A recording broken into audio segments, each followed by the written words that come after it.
Madwa, Panyoli Rosham, stand peace, Jerusalem.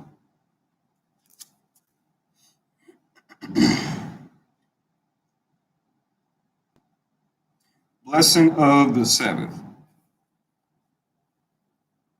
Barak Yahweh Basham Yahweh Shay Asherah Nathan Lanawe Hashabeth Shalom the Water Amen.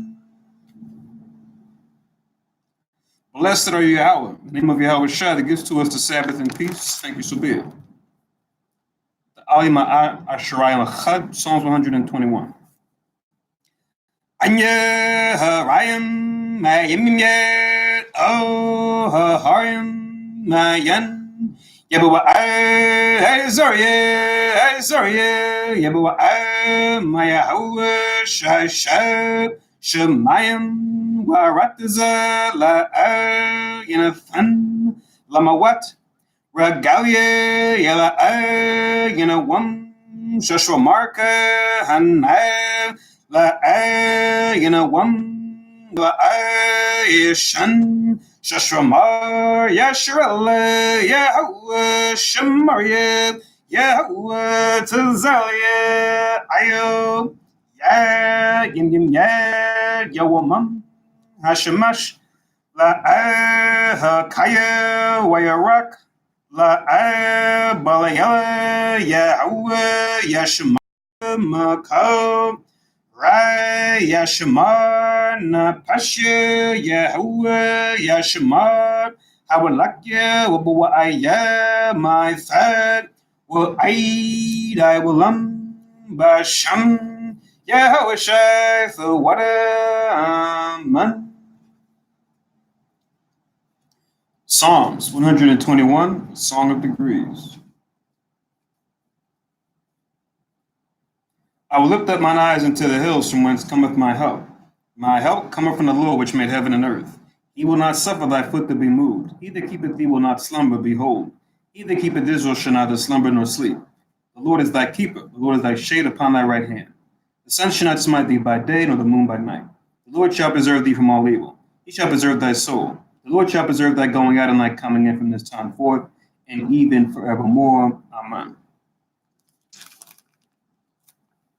Shema Yisrael, hear O Israel. Shema Yisrael, Yahuwah, Eloheinu, Yahuwah Echad. Shema Yisrael, Yahuwah, Eloheinu, Yahuwah Echad. Shema Yisrael, Yahuwah, Eloheinu, Yahuwah Echad. Deuteronomy 6:4. Hear, O Israel, the Lord our God is one Lord. Amen. Fapala Yahweh, the Lord's Prayer.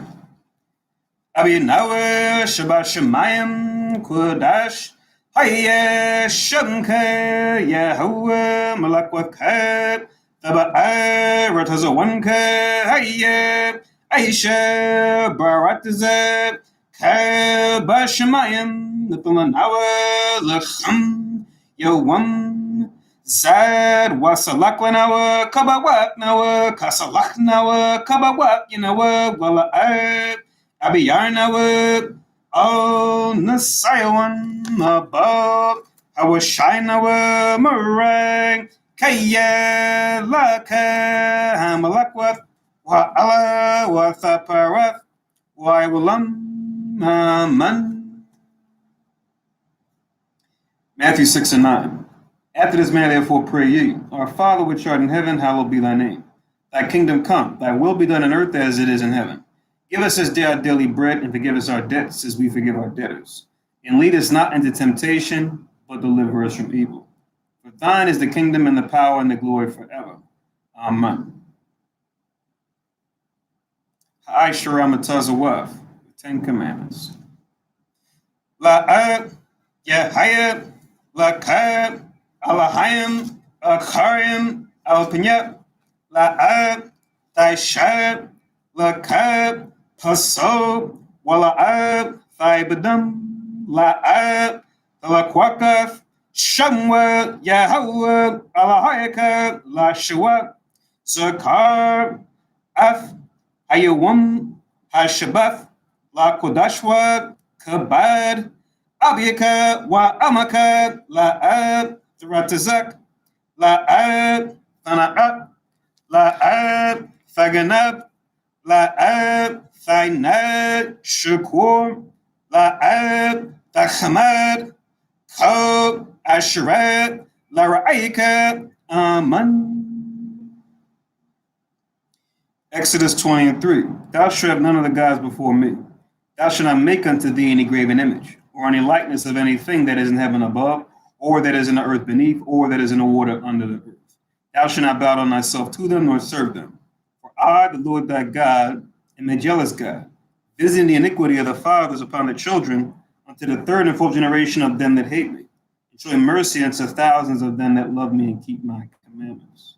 Thou shalt not take the name of the Lord thy God in vain, for the Lord will not hold him guiltless that taketh his name in vain.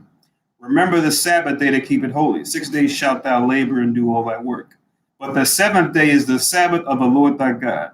In it thou shalt not do any work, thou nor thy son, nor thy daughter, thy manservant, nor thy maidservant, nor thy cattle, nor thy stranger that is within thy gates. For in 6 days the Lord made heaven and earth, the sea, and all that in them is, and rested the seventh day. Wherefore the Lord blessed the Sabbath day and hallowed it. Honor thy father and thy mother, that thy days may be long upon the land which the Lord thy God giveth thee. Thou shalt not kill. Thou shalt not commit adultery. Thou shalt not steal. Thou shalt not bear false witness against thy neighbor. Thou shalt not covet thy neighbor's house. Thou shalt not covet thy neighbor's wife, nor his manservant, nor his maidservant, nor his ox, nor his ass, nor anything that is thy neighbor's. Amen. Shabwa, please be seated.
Rakatha Yahweh by Shemi Hawashai, Sharanth and Al Parya, Gapan Thuad Man.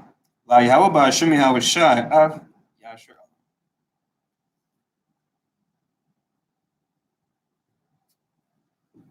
English translation. Blessed are you, Yahweh, the name of Yahweh Shai that gives to us the fruit of the vine. Thank you, so be it.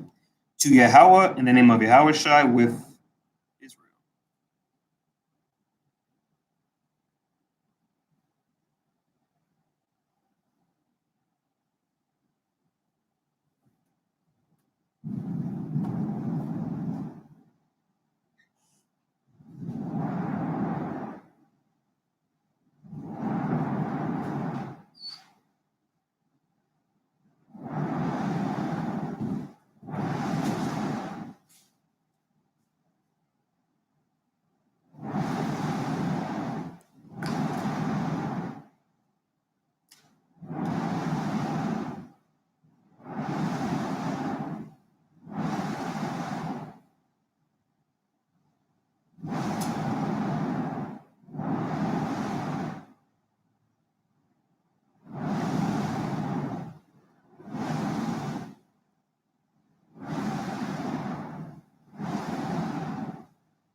Amadwa, Panyuai Roshwab, Stand Face Jerusalem.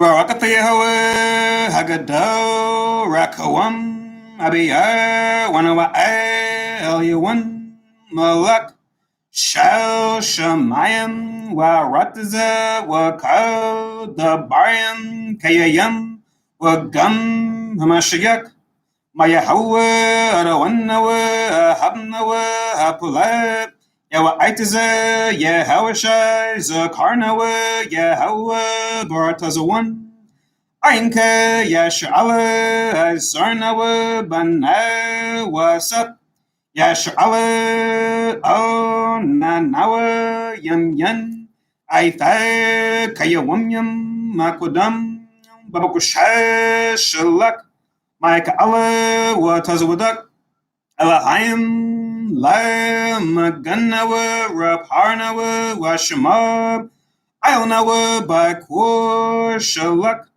Aroka, Shal, Yahweh Shai, Lanawa, Alamadnawa, Rabiam, Kakamai, Sabawana, Wada Ith, Shal, the Barka, Basham, Yahweh Shai, so Wada, Thum Yad, Why Willam, Amen. English translation. Blessed are you, Yahweh, the great, merciful, mighty, terrible, most high power, King of heaven and earth and all things living. And also the anointed from Yahweh, our Lord, our friend, the wonderful counselor, Yahweh Shah. Remember Yahweh favorably, your people Israel. Help us build and gather Israel, Most High, we beg you, right now like the days of old. Please send Michael and the righteous powers to protect us, heal us, and watch over us. Mainly send the spirit of Yahweh Shah to us to teach us much wisdom, knowledge, and understanding of thy word. In the name of Yahweh Shai, thank you always and forever, so be it. Repeat the Hebrew only. Blessed are you, Yahweh, the name of Yahweh Shai that gives to us the law. Barakatah Yahweh, Ba'Shem Yahweh Shai, Asherah, Natamanawa, Hatawarat. Blessed are you, Yahweh, in the name of Yahweh Shai that gives to us light to see. Barakatah Yahweh, Ba'Shem Yahweh Shai, Asherah, Natamanawa, Awar, Lara Awath. Blessed are you, Yahweh, in the name of Yahweh Shai that gives to us the ram's horn to call the people. Barakatah Yahweh, Ba'Shem Yahweh Shai, Asherah, Natamanawa, Quran, Hayo, La Korab, Ha'ain.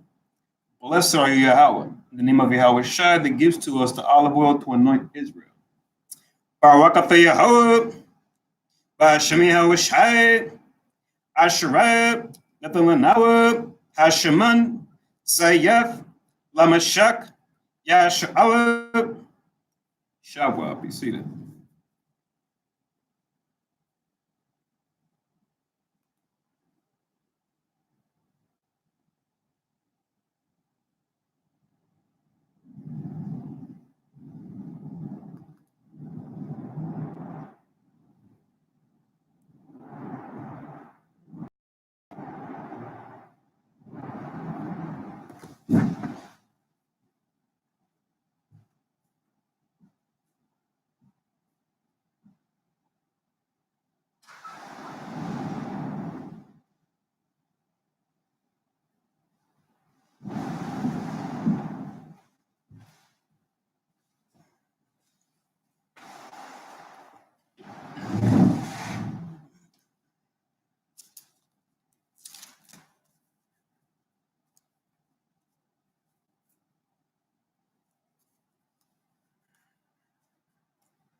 Okay, so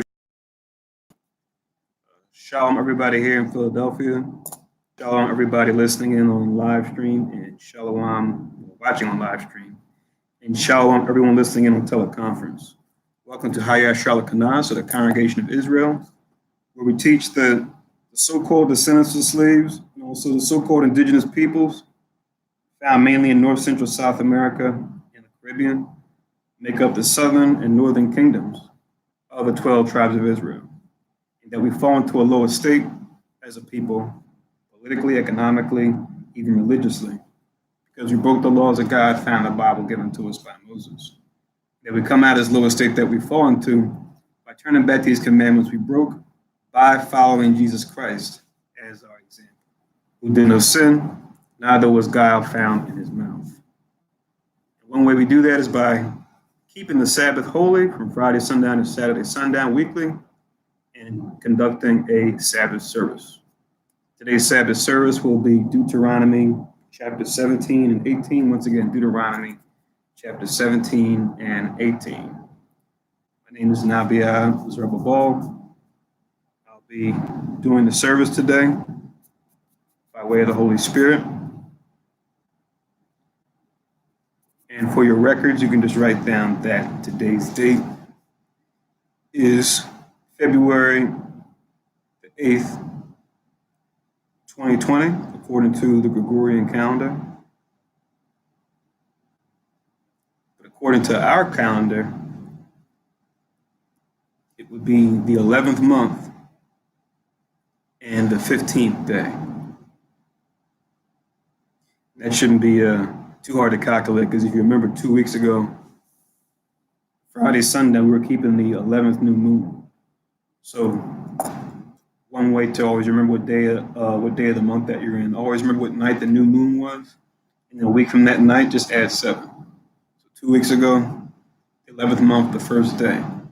1 week ago was 11th month, the 8th day. So add another 7 to 8. Now we're in the 15th day. That's why all the high holidays you see that come in the 14th day at even, or the 15th day of whatever month, like the Passover in the first month, or like the Feast of Tabernacles in the 7th month, they're always the same day of the week as the new moon that preceded it. So we're in the 11th month and the 15th day. Since 2 weeks ago, once again, we had a Sabbath, but it was also the new moon as well. It just happened to fall on the 7th day of the week, too.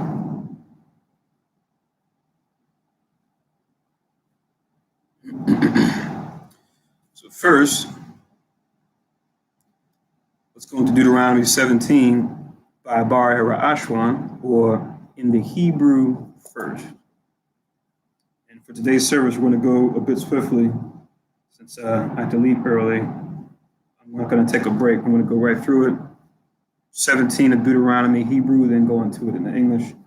18 in the Hebrew, and then go through Deuteronomy 18 in the English. So what I'll do here, I'm not sure if you guys know about this site, but let me see if I can post it.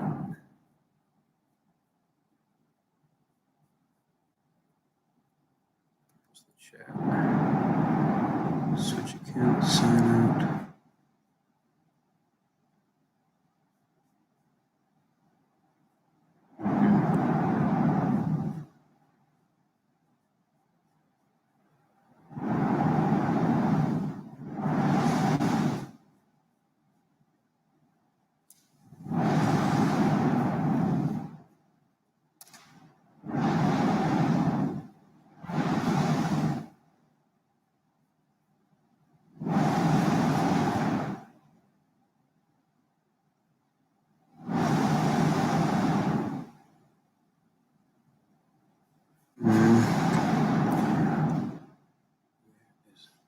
Share, no.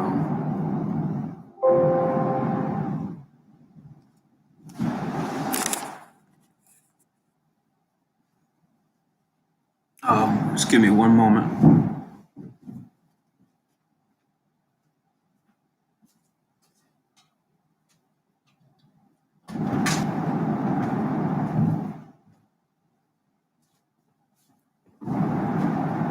Okay.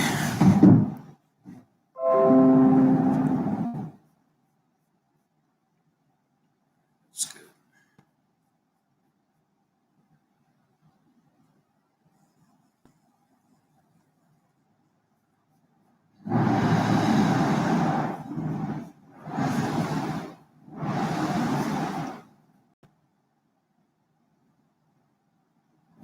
Okay, so let's go into Deuteronomy 17 by Barbara.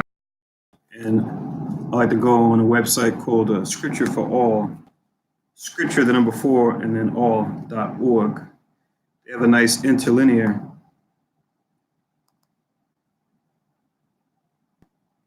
Bible there where they have the Hebrew Old Testament and the Greek New Testament. So I'm going to read it there. All right, so let's begin. You can go and get all the different chapters there in PDF format.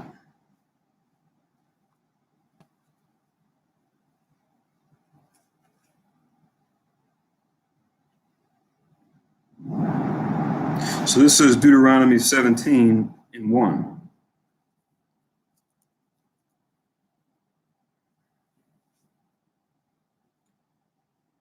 And it reads, La'ab Thazabak La Yahweh Alahayaka Asherah Washa Asherah Yahya Bawa Mawam Kol Dabar Rai Kiyah Thawa'ibaf Yahweh Alahayaka Hawa.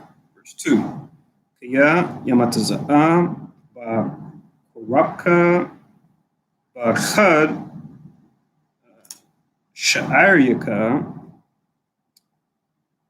Asherah Yahweh Eloheka, Nathan Laka, Ayash, or Asha, Asherah, Yaisha F, Harai, Ba Ayanya, Yahweh Eloheka, La Ibar, Bariathwa.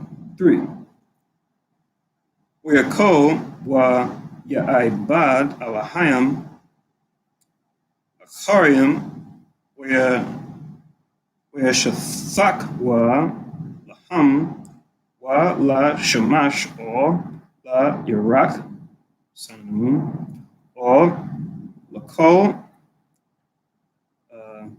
Zabah or Zaba'a Ha Shemayim Asherah La'a Tazawiyaf Ya.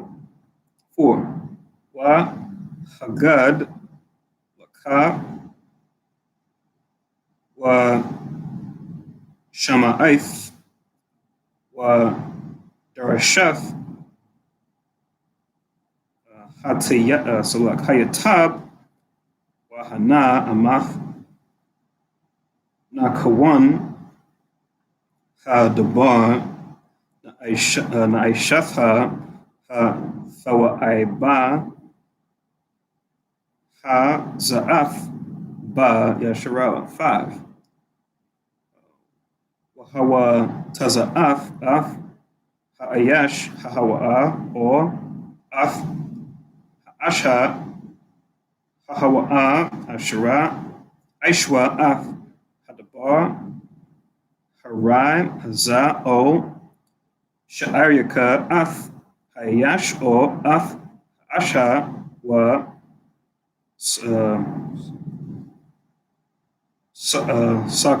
Sakwalaf Ma Abanyam Ba Abanyam Wa Mathwa. 8. Alpia Shanyam Idiom or Shalasha Idiom Yawamath Hamath La'a Yawamath Ayal Pia Aid Achad. 17 and 7. Yad Idiom Thahaya Wa Bara'ash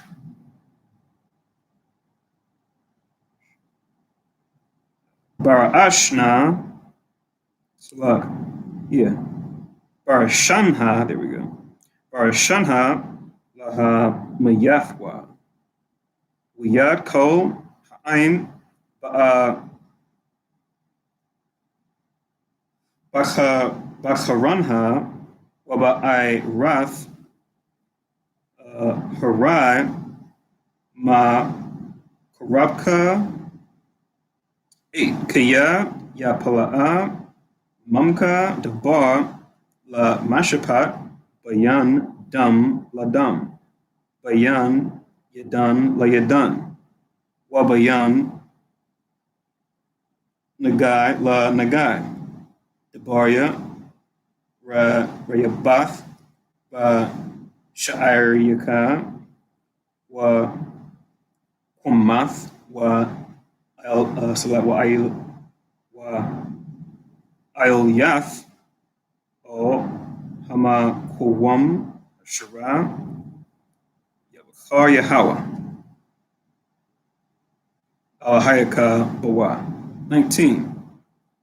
Waba'ath O Ha Kahanyam Ha Loyam O Ha Shapat Ashara Yahya Ba Yamyam Haham Wa Darashaf Wa Haga Yadwa Laka'ath Dabar Ha Mashapa. 10. Where Aishaf Ayo Paya Ha Dabar Ashara Yagayadwa Laka Man Ha Makowam Ha Hawa'a Ashara Yabakar Yahawa Wa Shamarath or Wa Shamartha Wa Aishawath Ko Ashura Ya Warawak Salak Ya Waraka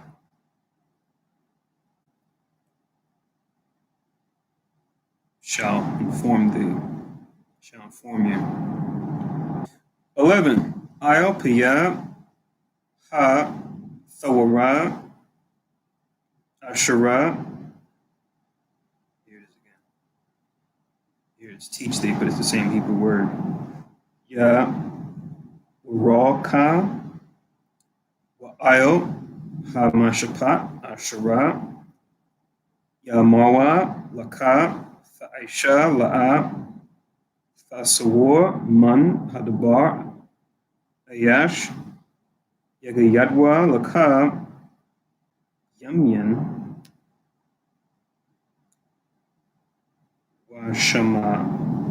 Washama'ala 12. Waha Ayash Ashura Yaisha Ba Sadawan, presumptuously, I guess. Ba Sadawan La Balafia Shemai O Hakahan Ha'aimad La Sharath Shamath Yahweh Alahayaka O Hashapat Wamath Ha'ayash Hahawa'a Waba'ai Rath Harai Ma Asha'ala. 13. Wako Ha'aim Yashamaiwa Wayara'awa Wala'a was Ya Salah was a was Salah wa was the Salah was Yadol was a Yadol now. So I don't think you connect that. Yaza Yadol now. I what? 14. Kaya Thaba'a O Ha'arataza Ashura Yahweh Alaheka Nathan Laka Waya Rashaf, or rather Waya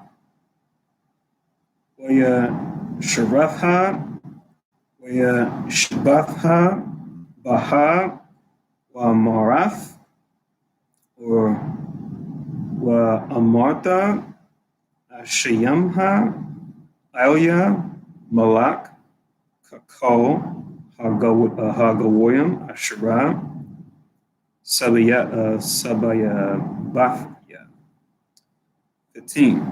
Sham Fashiyam Elyaka Malak Ashura Yabachar Yahweh Alahayaka Bawa Makorab Akyaka Fashiyam Elyaka Malak La'a Thawako Lathaf Elyaka Ayash Nakarya Ashura La'a Akyaka Hawa. 16. Rak La'a Yaraba Lawa Sawasim Wala'a Yashiyab Af Ha'aim Matazariyamha La Matazariyamha towards Egypt. Lama'ain Ha Rabawath Sawas Wa Yahweh Amar Lakam La'a Thasapona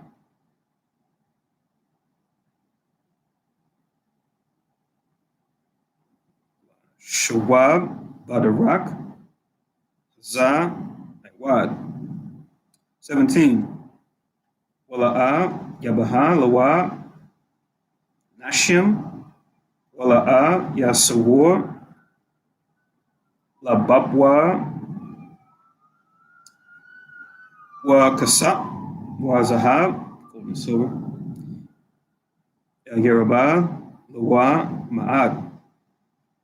18. Wa Haya, Kashabathwa, Ayo, Kasa'a, Mamalakathwa, Wakathab, Luwa, Af, Mashana, Hathawara, Ha Za'af, Ayo, Sapar, Ma La Panya, Ha Kahanyam, Ha Loyam. 19. Waha Yatha, Aimwa, Wa Korab, Wa Kwara'a, Bawa Ko, Yamya, Kayayawa, Lama Ain, Ya Lamad, La Yara'a, Af Yahawa, Alahayawa, La Shema, Af Ko, Debaria, Ha Thawara, Hazaha, Wa Af, Ha Kachyam, Ha Oha, La Aishathma, to do them. 20. La Balafia, Rawam, La Babwa, Ma Akyawa, Wa La Balafia, Sawar Man, Ha Matazawa'a, Yamyan, Wa Shamawa'al, Wa Shama'awa, yeah, that's good. Shamawa'al, Lama Ain, Ya Salat, Ya Ara La Ariaka, Ya Ariaka, Yam Ayal, Malakathwa, Ma Malakwa, Salak, Ma Malakathwa, Hawa'a, Wa Banyawa, Ba Korab, Ya Sha'ala. Okay. So that was Deuteronomy 17 in the English. In the Hebrew, rather. So that was 9:48 to 10:01. Okay, so now let's do Hebrew 17 in the English now.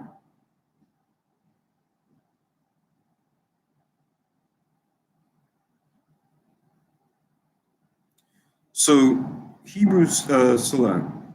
Deuteronomy 17 and 1.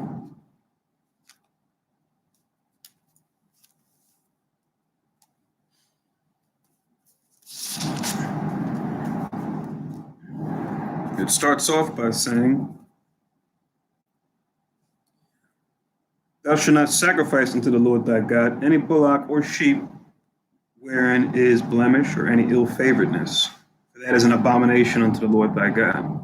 So when it comes to our offerings, it's not supposed to have any blemishes in it, right? It's supposed to be in its most pristine form. You don't want to give something to the Most High that's got, it's ill-favored. It goes back to the concept of the idea of giving your best and most together to the Most High. Since He's the one who blessed you with the best, you give Him the best, and it's a cycle that keeps continuing. As the Most High will continue to bless you and bless your hand. But in your heart, if you know, okay, this is something that is mine, it's not worth that much, or it's defective, and I give it to the Most High. What's that saying to the Most High? As if He doesn't know already. This also parallels the role that Christ would play when He would come in physical form much later, at least later from when Deuteronomy was written, but before the time we're in now, which is the time of Christ, roughly about 2 millennia ago, where it talks about Christ being like a lamb without spot or blemish, because we know He did no sin, neither was guile found in His mouth. As far as how he lived His life when He was on the earth.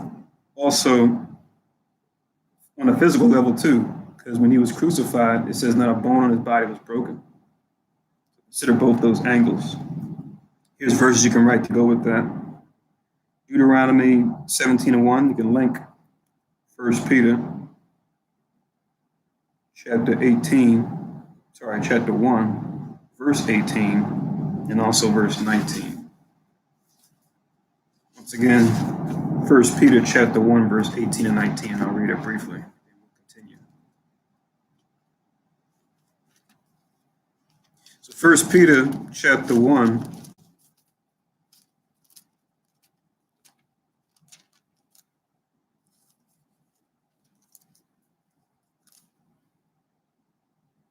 it says, "For as much as you know that you were not redeemed with corruptible things as silver and gold from your vain conversation received by tradition from your fathers." So Peter here is saying how it was that we're redeemed. It wasn't by physical things that can corrupt, that are in the earth, that we received by tradition from our ancestors as far as physical offerings.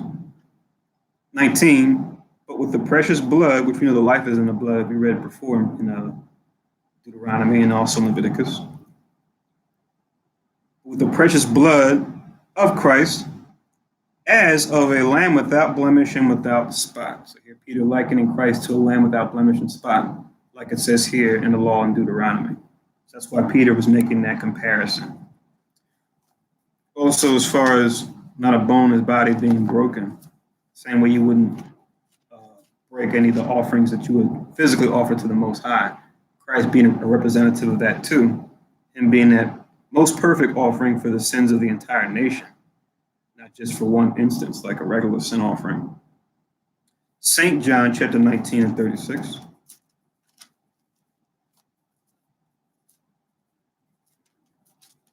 St. John chapter 19 and 36, which reads, "For these things were done that the scripture should be fulfilled.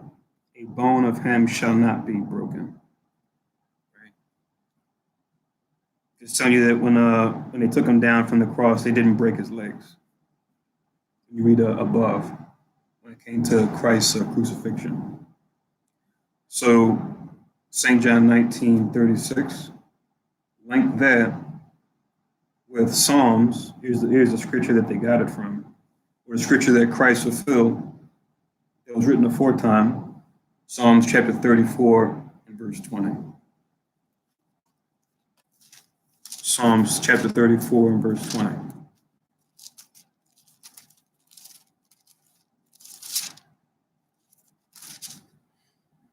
Which reads, "He keepeth all his bones, not one of them is broken." So talking about the righteous, but then in that particular verse, it alludes specifically to Christ being the most righteous of all. The only begotten Son of the Most High. So let's go back to Deuteronomy 17 and continue. Deuteronomy 17 verse 2 now, it says, "If there be found among you within any of thy gates, which the Lord thy God or Yahweh thy power giveth thee, man or woman, that have wrought wickedness in the sight of the Lord thy God, Yahweh thy power, in transgressing his covenant or his contract." We're in agreement, we're as a nation, we're in agreement with the Most High. We agreed as a nation when Moses went up on the Mount Sinai, back in Exodus, to keep his laws, statutes, and commandments. It says in verse 3,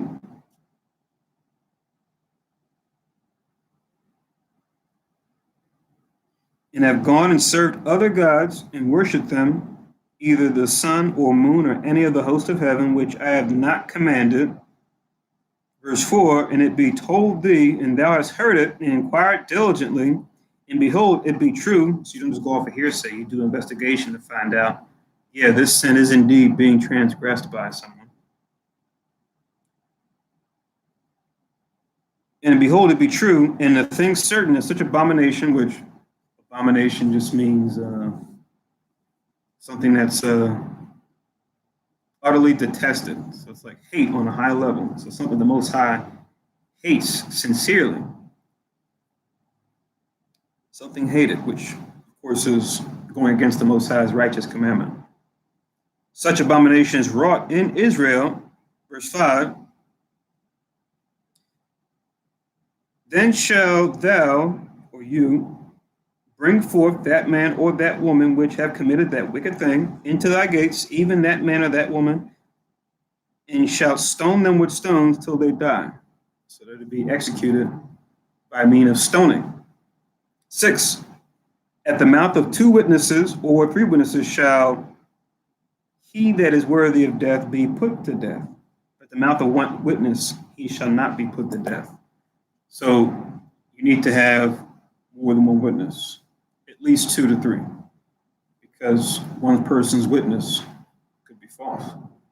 But now 2 or 3 witnesses could be false too, right? If you try to connive and plot against a brother or somebody. But remember, there's ways even to deal with that wisely to find out if it is indeed multiple false witness. Just keep in mind history of Susanna in the Apocrypha, which was talking about a righteous sister who was falsely accused, Susanna. It was also an introduction to the prophet Daniel as a young man. He was able to use wisdom to cross-examine those 2 false witnesses that falsely accused him to show that their stories didn't match, to expose them as false witnesses. But all in all, in righteousness, we're supposed to get at least 2 or 3 witnesses. Then it says in verse 7, the hands of the witnesses shall be first upon him to put him to death, and afterward the hand of the people. So thou shalt put the evil away from among you. So the person who made the witness of the crime being committed, he or she should be the one to lead the execution. Right? So this is incentive, what? For us to be on our righteous P's and Q's and make sure our brothers and sisters do the same thing for the sake of the nation. So I know we have different cultural things now here in this captivity, so-called America, modern day Babylon, where we say don't snitch as a means to, have your brother or sister's back when it comes to police investigation. But now in righteousness, when we're in our own land, it was the opposite. We were supposed to tell on one another if something was going on that was wicked, because it meant the destruction of the people, meant us going into captivity, right? And you're even reading the law. Before you even did that, it says that what? You would go to your brother one-on-one, your sister one-on-one, and say, hey, brother, hey, sister, according to the scriptures, you shouldn't say this, you shouldn't do that. And then when they don't receive you, then you would go and get the 2 or 3 witnesses.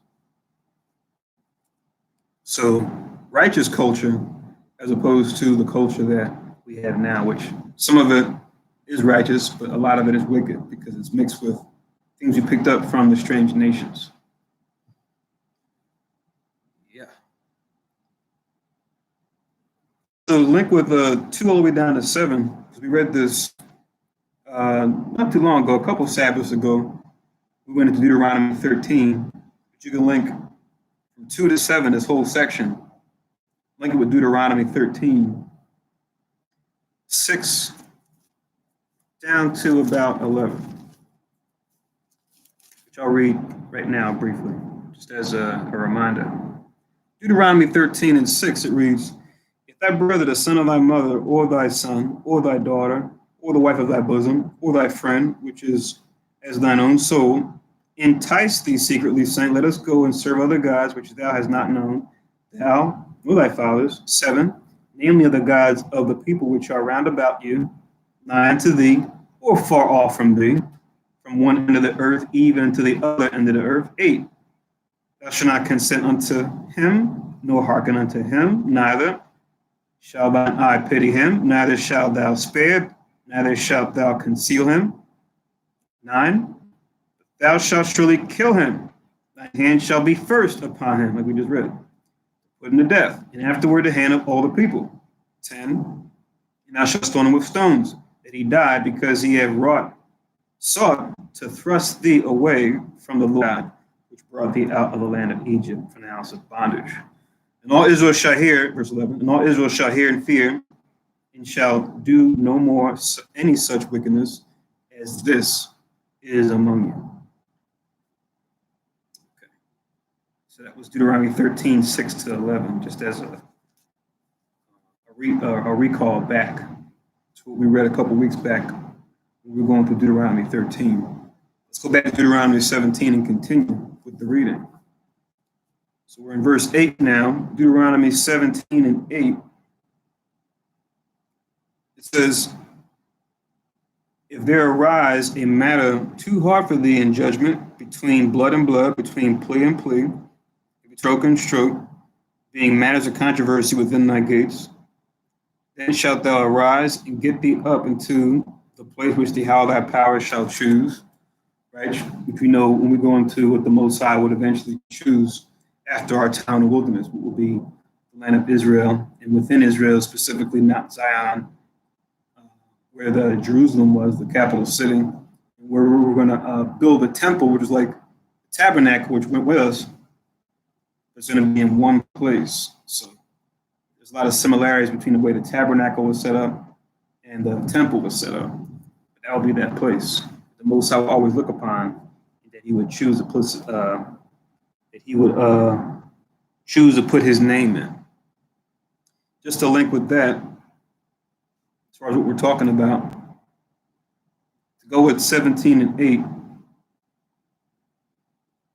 can link also Deuteronomy chapter 12 and verse 5. Deuteronomy 12 and 5 reads, but unto the place which the Lord your God shall choose out of all your tribes to put His name there, even unto His habitation shall you seek, and thither shalt thou come. So that's Deuteronomy 12 and 5. And some more, another important detail, also in Deuteronomy chapter 11, in verse 12, Deuteronomy 11 and verse 12. Actually, I can start from 10 and read down to 12.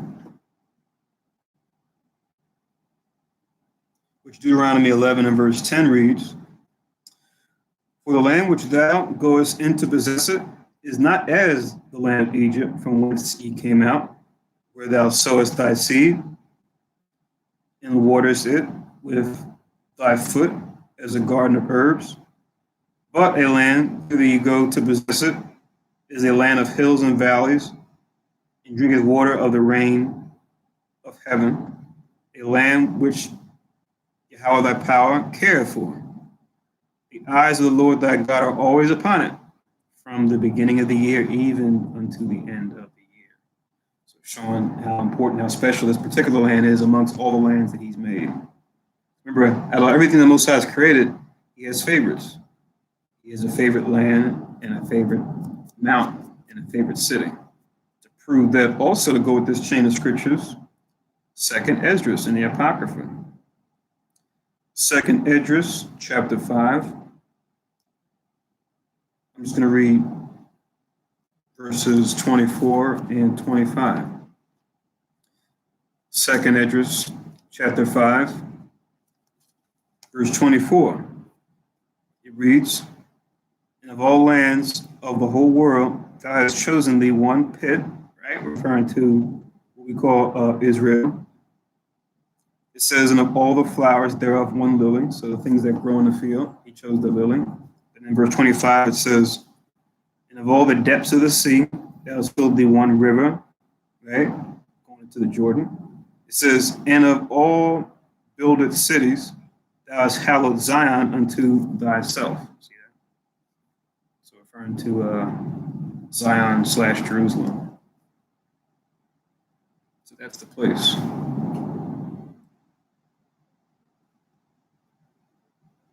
So let's go back to Deuteronomy 17. So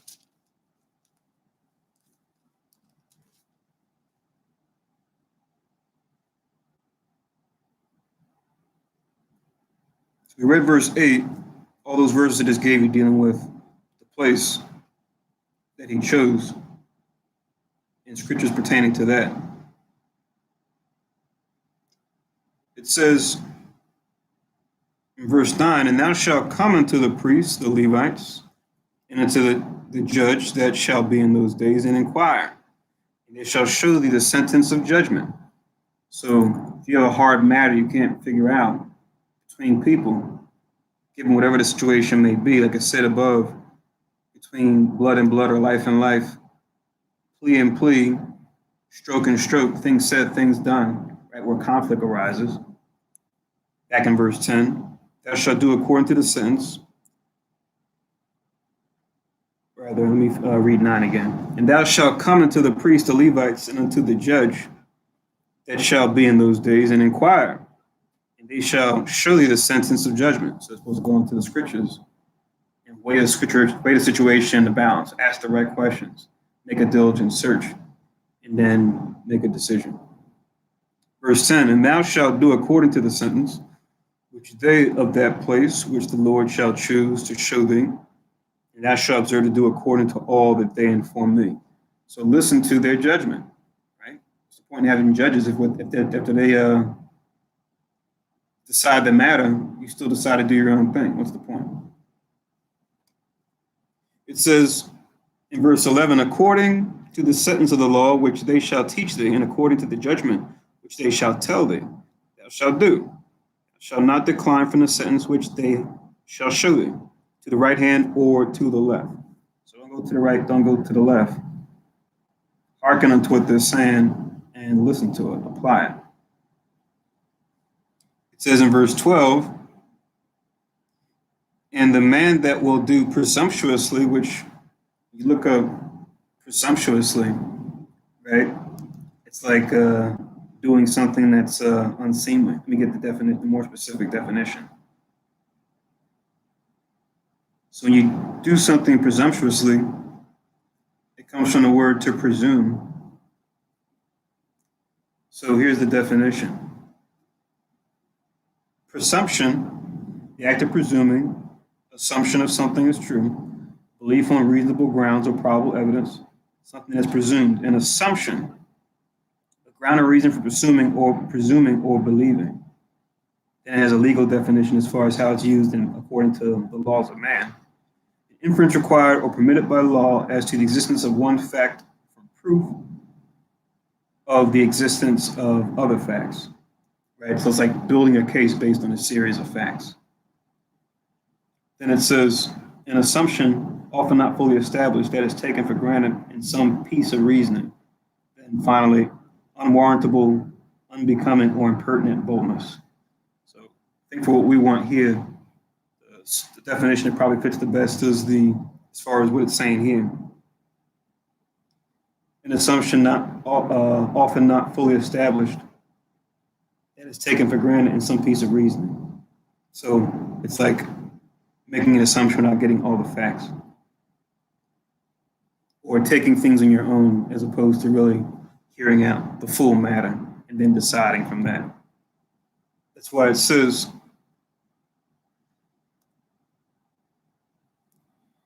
and the man that will do presumptuously and will not hearken unto the priest that standeth to minister there before the Lord thy God, or unto the judge, because the priest and the judge, they were both important figures that we were supposed to listen to. We're supposed to hearken unto.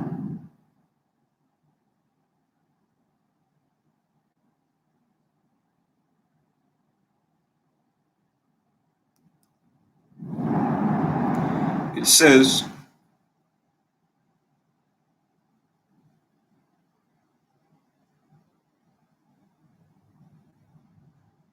okay, back in verse 12. That stand to minister therefore there before the Lord thy God, or unto the judge, even that man shall die, and thou shalt put away evil from Israel. And all the people shall hear and fear and do no more presumptuously. Right? So no assumptions. We get to make sure that the thing is certain that the abomination has been done. Right? And that's the point, or that's the role in this case that the priests and the judges are serving, right? To take the evidence, weigh it in the balance, and then make a sound decision, right? And for us not to take matters to our own hands, who haven't been haven't studied enough or trained in this particular profession to do so.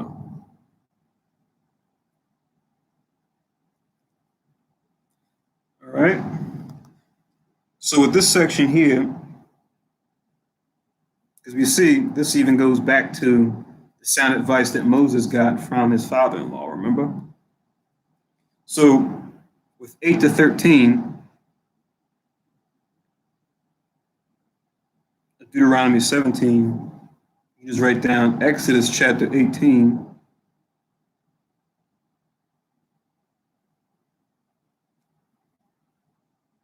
verses 13 down to 26.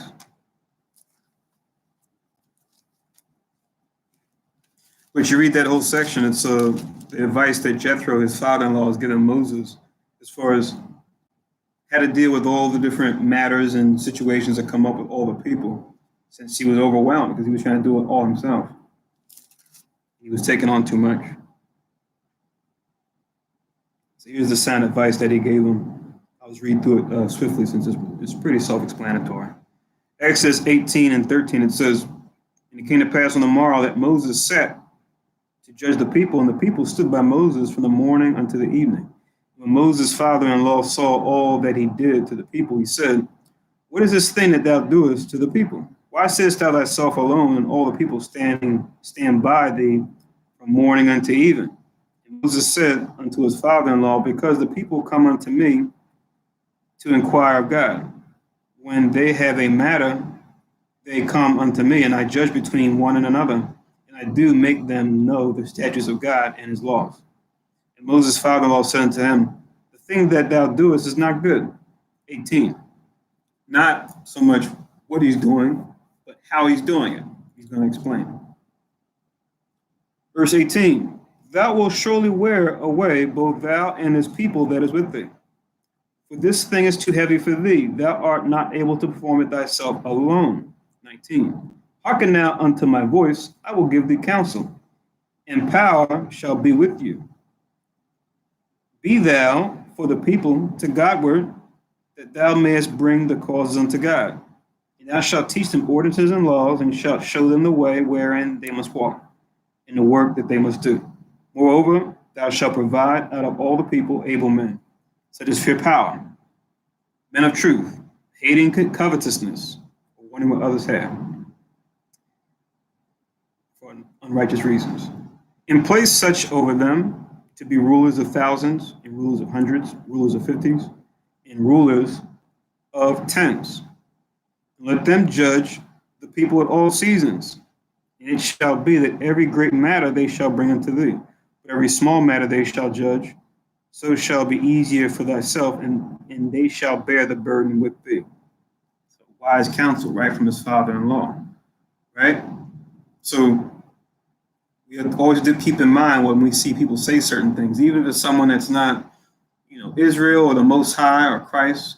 Look at what they're saying, because what they're saying, what they're doing, or what they're doing, if it aligns with what the Most High and Christ is saying, and it makes sense, take heed to it, right? Even a broken clock is right 2 times a day. Even a stranger from a different nation, even if they're not chosen, they can say or do something that's wise that coincides with what the scripture says. Now, their doctrine as a whole won't be the truth, but that one thing that they did will actually align with the wisdom that comes from the scriptures. So acknowledge it where it's needed.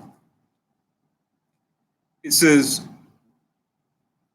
verse 23, if thou shalt do this thing, and power command thee so, then thou shalt be able to endure, and all his people shall also go to their place in peace. 24, so Moses hearkened to the voice of his father-in-law, and did all that he said. And Moses chose able men out of all Israel, and made them heads over the people, rulers of thousands, rulers of hundreds, rulers of fifties, and rulers of tens. And they judged the people at all seasons. The hard causes they brought unto Moses, but every small matter they judged themselves. Right? So we see example of this even in the modern era, even though it's according to man's law, they emulate this, right? We have municipal law, right? Law pertaining to, whatever city or county you're in. Then they have state laws dealing with the state that you reside. And you have, of course, federal law, which deals with, the entire government as a whole, that every state has to follow.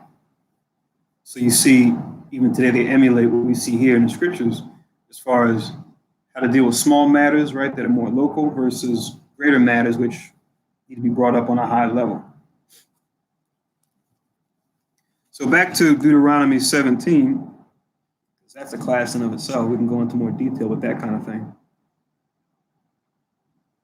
So let's read on, verse 14. It says, Deuteronomy 17:14, when thou art come into the land which the Lord thy God giveth thee, and shalt possess it, and shalt dwell therein, and shalt say, I will set a king over me, like as all the nations that are about me.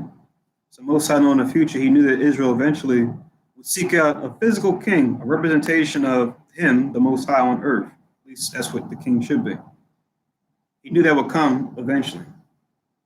So the event where this actually comes to pass officially, to link with 17 and 14, you can link 1 Samuel chapter 8 and verse 5. 1 Samuel 8 and 5.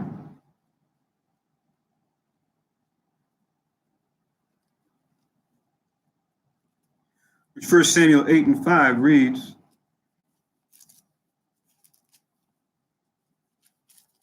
just during the time of Samuel, the last judge we had, which during this time was the beginning of the time of the kings, starting with Saul, son of Kish, of the tribe of Benjamin. 1 Samuel chapter 8 and verse 5, it says, and said unto him, the elders of Israel were saying unto Samuel, behold, thou art old, and thy sons walk not in thy ways, because Samuel's sons, even though he taught them right, they weren't righteous men. Now make us a king to judge us like all the nations. So now it's happening. What the Most High foresaw all the way back in the time of Deuteronomy 17, which is a couple centuries before. So back in Deuteronomy 17, and I read 14, I linked 1 Samuel 8 and 5. Now I'm going to go to Deuteronomy 17 and 15. Deuteronomy 17 and 15 reads, thou shalt in any wise set him king over thee, whom the Lord thy God shall choose. The Most High should choose this king. One from among thy brethren shalt thou set king over thee. This king should be of the 12 tribes of Israel. If you know, the nationality is determined by the seed of the forefather. Thou mayest not set a stranger over thee, which is not thy brother. Stranger here in the context, between a stranger can sometimes pertain to our people, just like Gentile can. Here we're not talking about that. This kind of stranger is someone who is not of the 12 tribes, a Gentile, a heathen, right? A physical heathen. You can't put them up as a king. So to link with 17 and 15, also in Samuel, 1 Samuel chapter 9, 1 Samuel chapter 9, verse 15. You can read down to 17, which I'll read quickly. 1 Samuel chapter 9, verse 15, it reads, now Yahweh had told Samuel in his ear a day before Saul came, saying, 16, tomorrow about this time I will send thee a man out of the land of Benjamin, and thou shalt anoint him to be captain over my people Israel. He may save my people out of the hand of the Philistines. So he will play the role as a savior or a deliverer, like we were talking about in the class this past night. He may save my people out of the hand of the Philistines, a Hamite nation we were warring with that was in the land. For I have looked upon my people, because their cry is come unto me. Another concept we've gone into before, as far as cry going up from a place or a people up to the Most High and taking note of it, and then him carrying forth judgment based on that cry that's gone up, like a plea of sorts. 17, and when Samuel saw Saul, the Lord said unto him, behold, the man whom I spake to thee of, the same shall reign over my people. So he will be the one to be our first official king. So that was 1 Samuel chapter 9, 15 to 17. You see, he's according to all the rules. The Most High just picked him, and he's of the 12 tribes of Israel. So he complies. So back to Deuteronomy chapter 17. Let's read on in verse 16. Deuteronomy 17 and 16, it says, "But he shall not multiply horses to himself, nor cause the people to return to Egypt, to the end that he should multiply horses, forasmuch as the Lord hath said unto you, ye shall henceforth return no more that way." So it was told us to not go back. Once we leave Egypt, we're not supposed to go back to Egypt. We're supposed to see these Egyptians no more forever when you read the scriptures.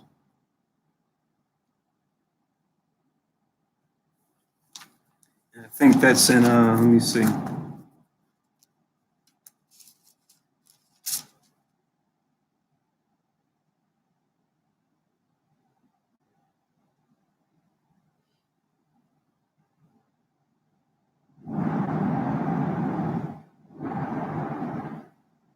Not really that one. I think I want. Let's see real quick.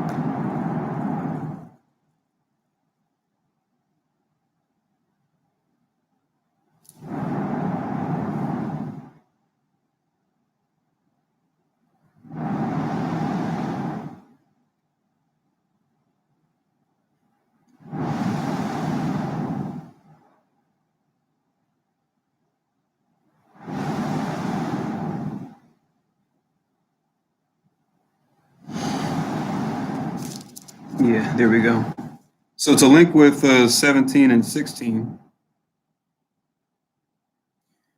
Exodus chapter 14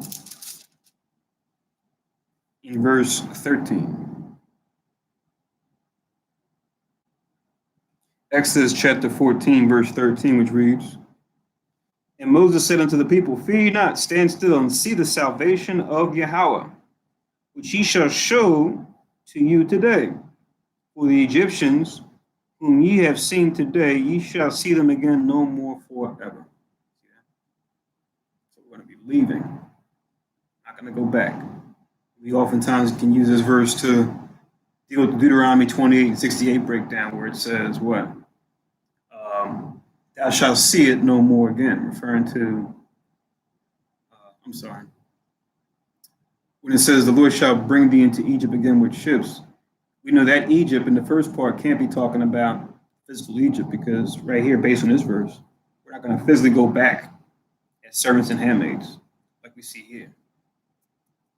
We were being delivered out of there. So it had to been talking about a different Egypt, a spiritual Egypt, which we know is talking about where we're at now, so-called America. So Exodus 14 and 13 linked with Deuteronomy 17, 16. Let's continue on. Deuteronomy 17 and 17, it says, "Neither shall he multiply wives to himself, that his heart turn not away. Neither shall he greatly multiply to himself silver and gold." Right? So Most High's not giving, a specific quantity or amount here. Like you say, he's not saying how many horses. He's not saying how many wives, how much gold or silver. But the understanding is, depending on the spirit of that particular ruler or king, it shouldn't be to where it's leading his mind to go astray, to go away from the commandments, right? To do something that now is going to lead the whole nation to go astray. And one of our, not our greatest king, Solomon, right? Even he transgressed in this way. Let's get that. So link this 17:17. Link it with 1 Kings 11.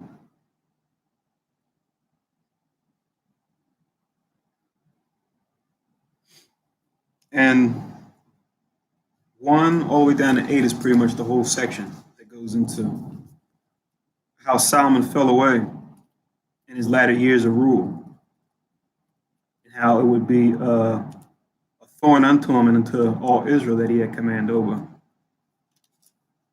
But the Most High will still have mercy upon his sons that came after him because of the promise he made to his father David.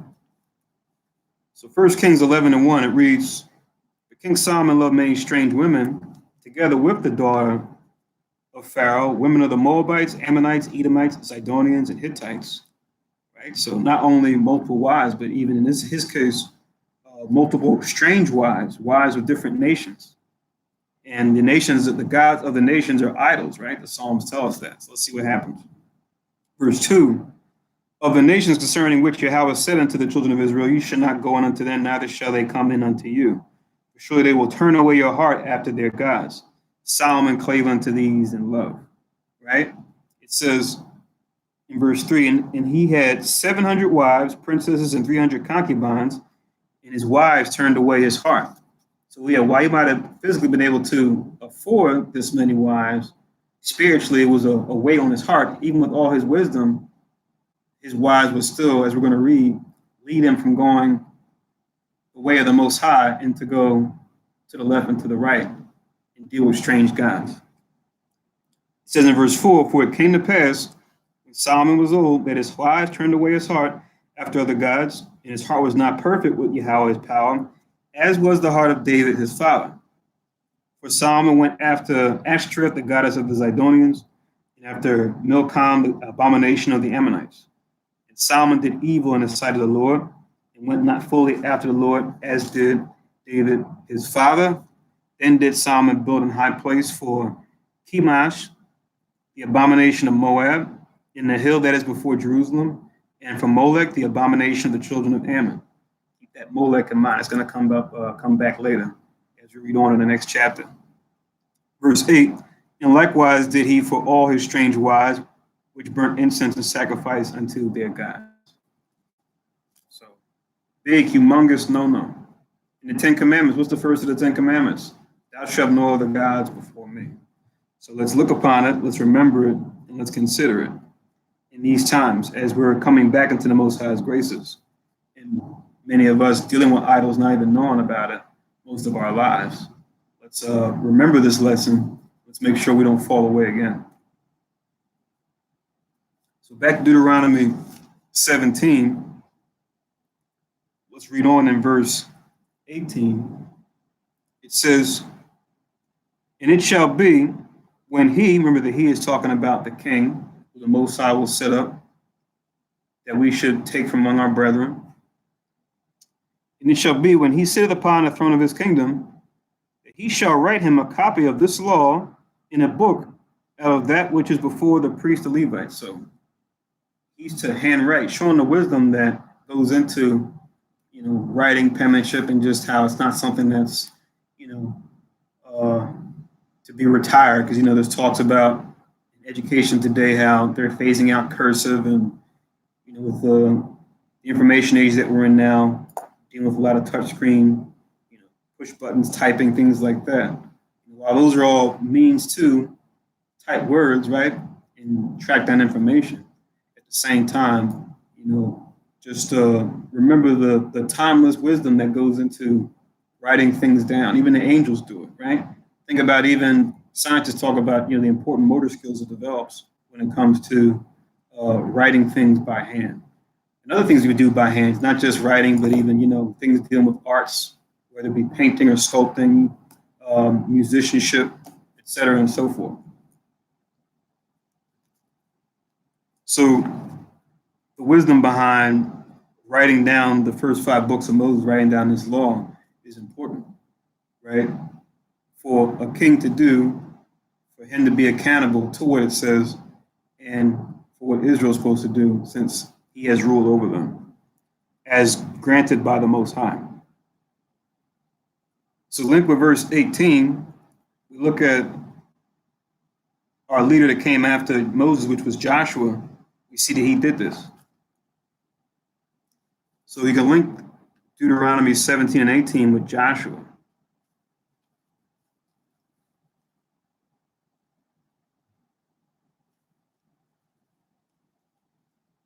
Joshua chapter 8.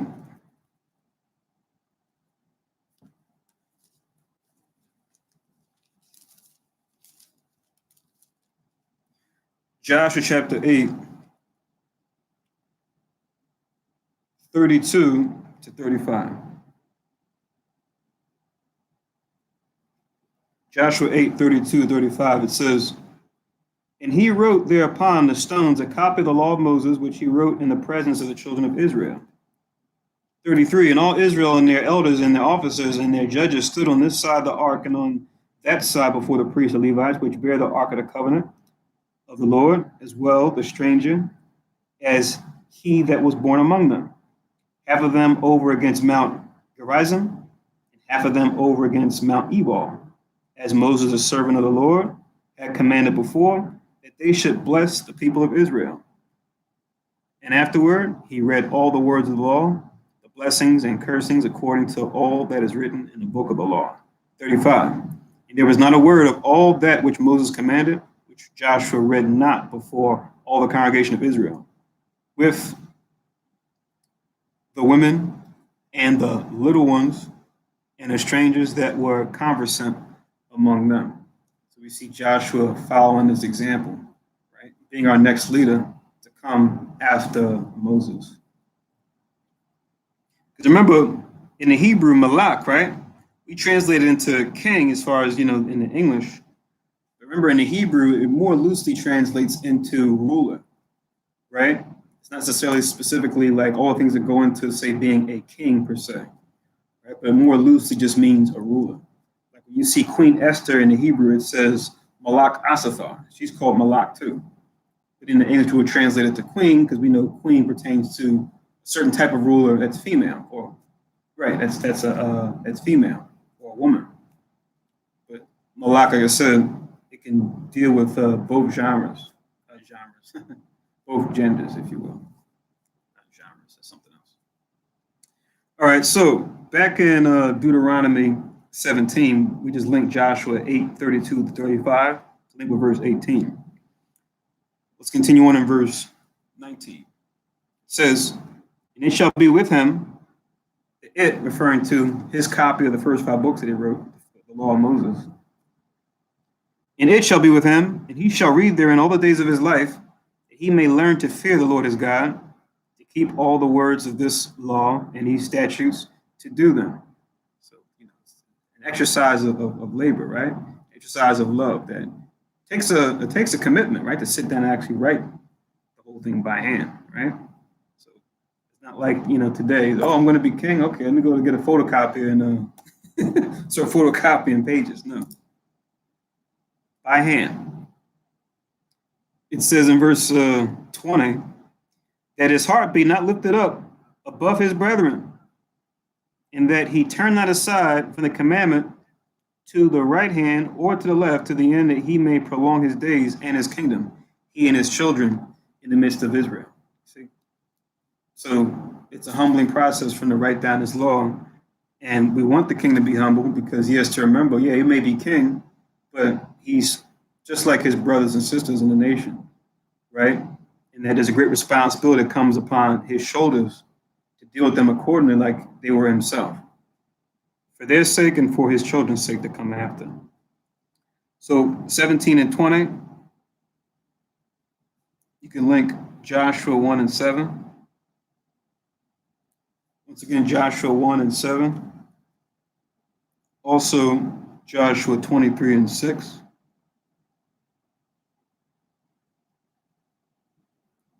You can also link 2 Kings chapter 22 and verse 2. All those link with 17 and 20. I'll read those real quick and then we'll go into the next chapter. And we'll get links for the next chapter too after we read it in Hebrew. But I won't be reading the links. I won't be reading the verses. I'll just be giving you guys the links. Just so we can keep time. Keep within a reasonable time.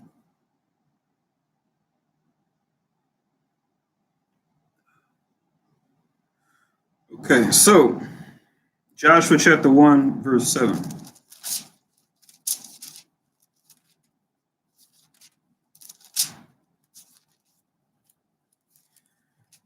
Joshua 1 and 7 reads, "Only be thou strong and very courageous, that thou mayest observe to do according to all the law which Moses thy servant commanded thee. Turn not from it to the right hand or to the left, that thou mayest prosper whatsoever thou doest." So So instruction being given to Moses on how to be going forward. To Joshua from Moses, since he will be the one to carry on the torch of leadership over the nation of Israel. He'll become our captain of the host, our first general in battle. So Joshua 23, towards the end of his book, verse 6 reads, "Be therefore very courageous and keep and to do all that which is written in the book of the law of Moses, that ye turn not aside therefrom to the right hand or to the left." Right? Just like we read in Deuteronomy 17 and 20. And then one more, we got one of our righteous kings, our great righteous kings in the south. There was only 3 that wholly followed the Lord their God their whole life. The other kings, they might have done it for a little while, but then a certain portion of their life, they went astray dealing with other gods. But Josiah was not one of them. So 2 Kings 22 and 2. Which 2 Kings chapter 22 and verse 2, it reads,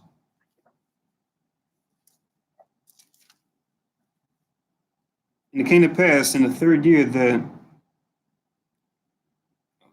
I'm in 1 Kings, apologies. 2 Kings 22 and 2,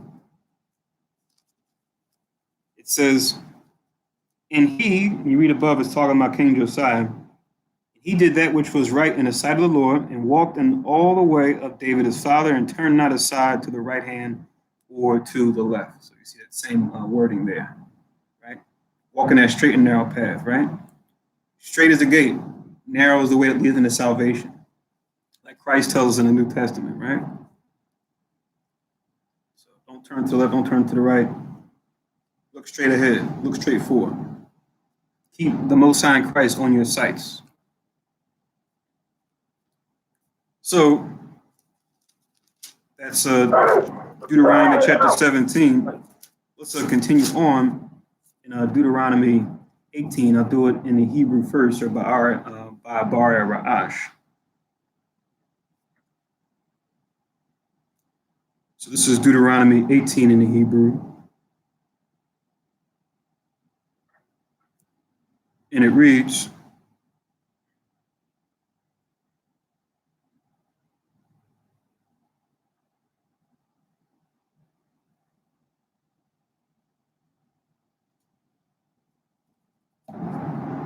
sorry about that.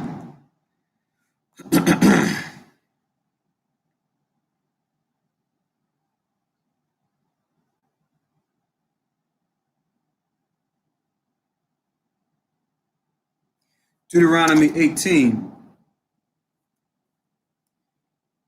It reads, "La Yahya, la Kahanyam, la Haloyam, Kol Shabbat, Loya, Kalak, wa Nachala, Aim, Yasha'ala, Ashya, Yahweh, wa Nachalathwa, Yaakol, Yaakolna." 2. Wanakol ha'la'a, Yahya, Lawa, ba Korab, Akiwa, Yahweh, Hawa'a, Nakalathwa, Ka'ashara, Dabar, Lawa. 3. Waza, Yahya, Ma'ashapat, Ha'kahanyam, Ma'af, Ha'aim, Ma'af, Zabakia, Ha'zabach, Shuor, Shah, Wanathan, Lakahan, Zerai, Waha Lachayam, Waha Kwabah rather. 4. Ra'ashiath, Daganka, Thayarashka, Weataza Harka, Wara Ashyath, Gaz, Taza Anka, Fathan Lawa. 5. Kaya Bawa, Bakar, Yahawa, Alaheka Makol Shabbat Yaka La'imad La Sharath Ba Sham Yahweh Hawa'a Wa Bun Yawa Ko Ha Yayam. 6. Wakaya Yaba'a Ha Loya Ma'akad Sha'aryaka Makoya Sha'ala Ashara Hawa'a Gar Sham Ba'a Bako Uwath Napashwa O Hamakwam Ashara Yabachar Yahweh. 7. Where Sharath Basham Yahweh Alahayawa Kako Akiwa Wala Salak Ha Loyam Haimadyam Sham Lapanya Yahweh. 8. Kalak Kalak Kolwa Wabad Salak Labad Mamakar Yaka Ail Abawat Salak Abawath. 9. Kaya Athaba'al O Harataza Ashara Yahweh Alahayakam Salak Alahayaka Nathan Laka La'a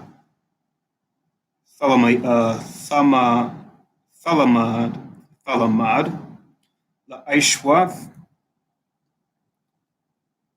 Katha Wa'aibath Ha Goyim Hum. 10. La'a Yamataza'a Baka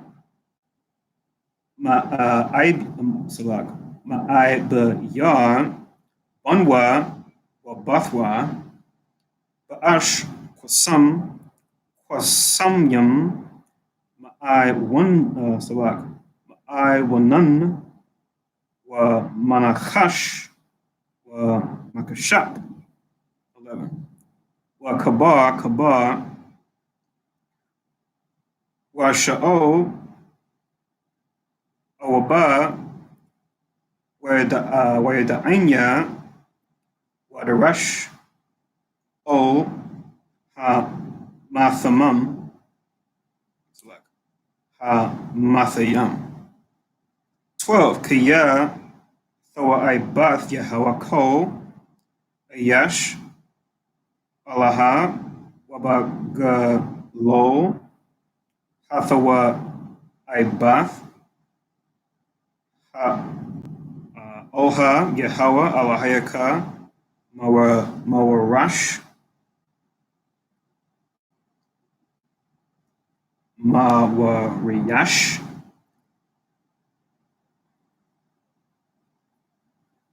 Awathma Otham Apanyaka. 13. Thamyam Thahaya Aim Yahweh Alahayaka. 14. Kaya Hagawoyim Oha Ashara Atha Yawarash Othma O Ma'ai Nanyam O Kwasamyam Yashemaiwa Atha Ko Salagla'a Kun Nathan Laka Yahweh Alahayaka. 15. Nabiya Makwaraka Ma'akyaka Kamniya Yakwiyam Laka Yahweh Alahayaka Alyawa Tha Shabaiwana.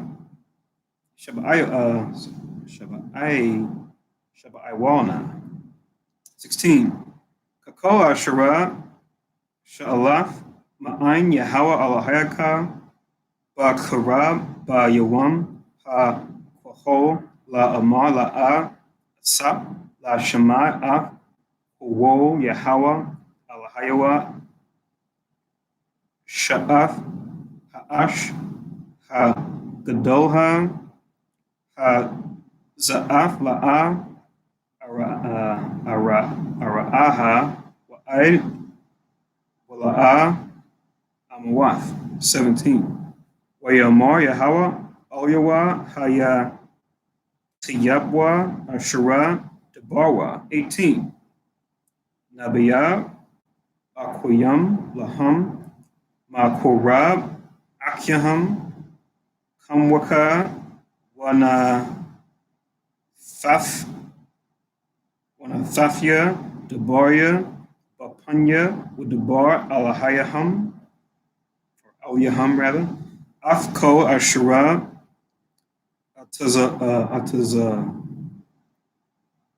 Atazalnawa.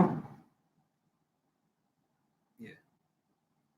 19. Wahaya, Hayash, Ashura, La'a, Yashemai, O, Debaria, Ashura, Yadabar, Bashamya, Ankiya, Adarash, Ma'imwa. 20. Ak, Hanabiya, Ashura, Yaziyad, Ladabar, Dabar, Bashamya, Af, Ashura, La'a, Tazawa, Yath, Yawa, Ladabar, Wa Ashura, Yadabar, Basham, Alahayam, Akhariam, Wa Mawath, Hanabiya, Hahawa'a. 21. Ya Thamar La Babkiya, so like La Babka, Yakha, Nara'i, Af, Hadabar, Ashura, La'a, Dabar Wa Yahweh. 22. Ashura, Yadabar, Ha Nabiya, Basham, Yahweh, Wala'a, Yahya, Hadabar, Wala'a, Yabawa'a, Hawa'a, Hadabar, Ashura, La'a, Dabarwa, Yahweh, Zarawan, Dabarwa, Hanabiya, La'a, Fagawar, Mamnawa. Okay. So now let's go into the English now. So let's do Deuteronomy 18 in the English, since that was in the Hebrew.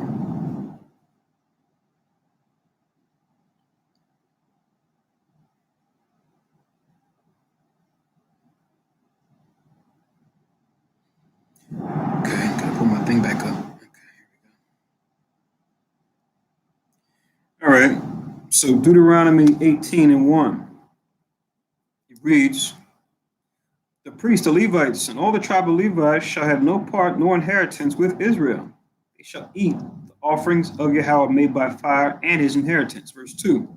Therefore shall they have no inheritance among their brethren. The Lord is their inheritance, or Yahweh is their inheritance, as he has said unto them. Right? So a call back to what we read in the previous chapters of the law of Moses. Like I said, in the second half, we're going to pull links still, but we're just not going to read them fully for time's sake. But for 18 and 2,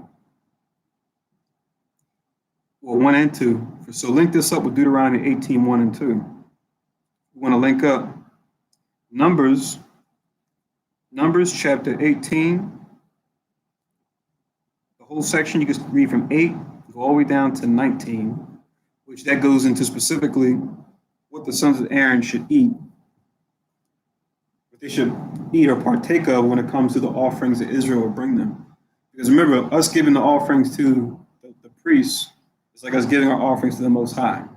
They functioned as the Most High on earth as far as the tribe that will receive and do the offerings for the Most High. That's the job that they would. That's the job that they would serve. Excuse me. What did you say? The whole chapter, Numbers 18, verses 8 to 19. Verses 8 to 9. 18. Say that again slowly, darling. 8. Numbers chapter 18, verses 8 to 19. Oh, okay. Verses 8 to 19. No, 8 to 19. Oh, 8 to 19. Yes. Okay. All right.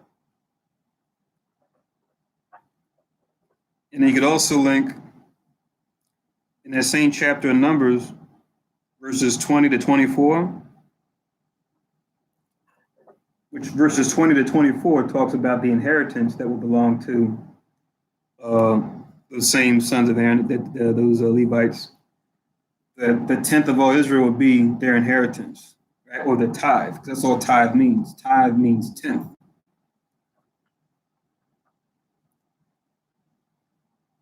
And you can also link Numbers 26, Numbers the 26th chapter, verses 57 down to 62. Also dealing with the inheritance of Levi, what it would be. The priest being within the tribe of Levi, and being a specific family of Levi that come out of Aaron. So once again, Numbers 18, 8 to 19, Numbers 18, 20 to 24, and also Numbers 26, 57 to 62. To link that with Numbers 18, verses 1 to 2. Let's continue on. Numbers 18, verse 3. Numbers 18 and 3, Deuteronomy 18 and 3. Sorry if I said Numbers twice. Reading on in Deuteronomy 18 and 3, it says, "And this shall be the priest's due from the people, from them which offer a sacrifice, whether it be ox or sheep, and they shall give." That offer sacrifice. Okay. You said which is that? Okay, Salakia. I'll read it from the top. It says, "And this shall be the priest's due from the people, from them that offer a sacrifice, whether it be ox or sheep, they shall give unto the priest the shoulder and the two cheeks and the maw." Right? It's going to different parts of the animal that will be offered, which you can read in detail, what we already read in detail in previous chapters. It says in verse 4, "The first fruit also of thy corn, of thy wine, and of thine oil, and the first of the fleece of thy sheep, shalt thou give him." Right? So we see the mention of the first fruit. Remember, we read earlier in Deuteronomy 17 and 1. You want to give your best. You want to make sure there's no blemish. Right? You want to give your first, right? Because your first crop that comes in is going to be your best, because the Most High is the reason why you even have the best.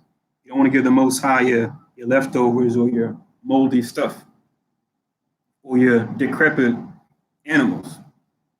That's like an insult to the Most High. You want to give him your best because the Most High is the reason why you have anything. To show that appreciation. So to link with 4, you can link Exodus 22. Exodus 22 and verse 29. Exodus 22 and 29, where it says that too. By giving forth our first fruits. Like we talked about in the class last night, we even have a high holy day pertaining to first fruits and its importance. So reading on 18 of Deuteronomy and 5. It says, "For the Lord thy God hath chosen him out of all thy tribes to stand and minister in the name of Yahweh, him and his sons forever." So going into the importance of the tribe of Levi served as a whole, and within them the sons of Aaron, the priests. Right? It's fitting too that they would have the name Loya, which in the Hebrew means joined. Right? Because we know on a higher level they are joined unto the Most High. Even though Leah gave him his name for her reason, the Spirit overshadowed her to where that double meaning would come upon Levi, showing that connection they would have with the Most High much later, them being a tribe that would do this service that we're reading now. So reading on Deuteronomy chapter 18 and verse 6, it says, "And if a Levite come from any of thy gates out of all Israel, where he sojourned, and come with all the desire of his mind unto the place which Yahweh shall choose." Remember this, we read about this back in Deuteronomy 17 and 8, scriptures pertaining to the place which the Most High shall choose to put his name in, I would always be there, right? So we read verses on that already. It says in verse 7, and he shall minister in the name of Yahweh his power, as all his brethren the Levites do, which stand there before the Lord. They shall have like portions to eat, beside that which cometh of the sale of his patrimony, right? Which patrimony just pertains to something that you inherit, right?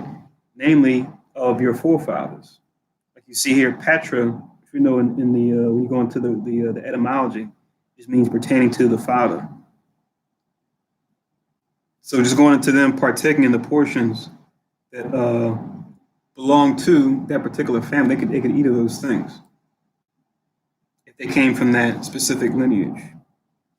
Just as a link, a historical link to see this being observed, you can write down Second Chronicles 31, verses 2 to 4. 2 Chronicles 31, 2 to 4. Where you see King Hezekiah applying this law as he was doing a lot of restoration during his reign from his father who was dealing wickedly, the king that came before him. Hezekiah put this into practice too, along with the other commandments.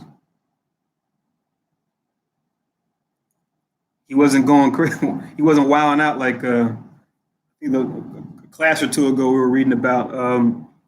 We're talking about leprosy. I think you might remember Gabar. We were reading about, was it King Uzziah, right? Where the Most High blessed his hand, right? The work of his hands. He was doing righteous. It says he got lifted up, got proud, right? And started burning incense and going into the temple, burning incense like he was of the Levites.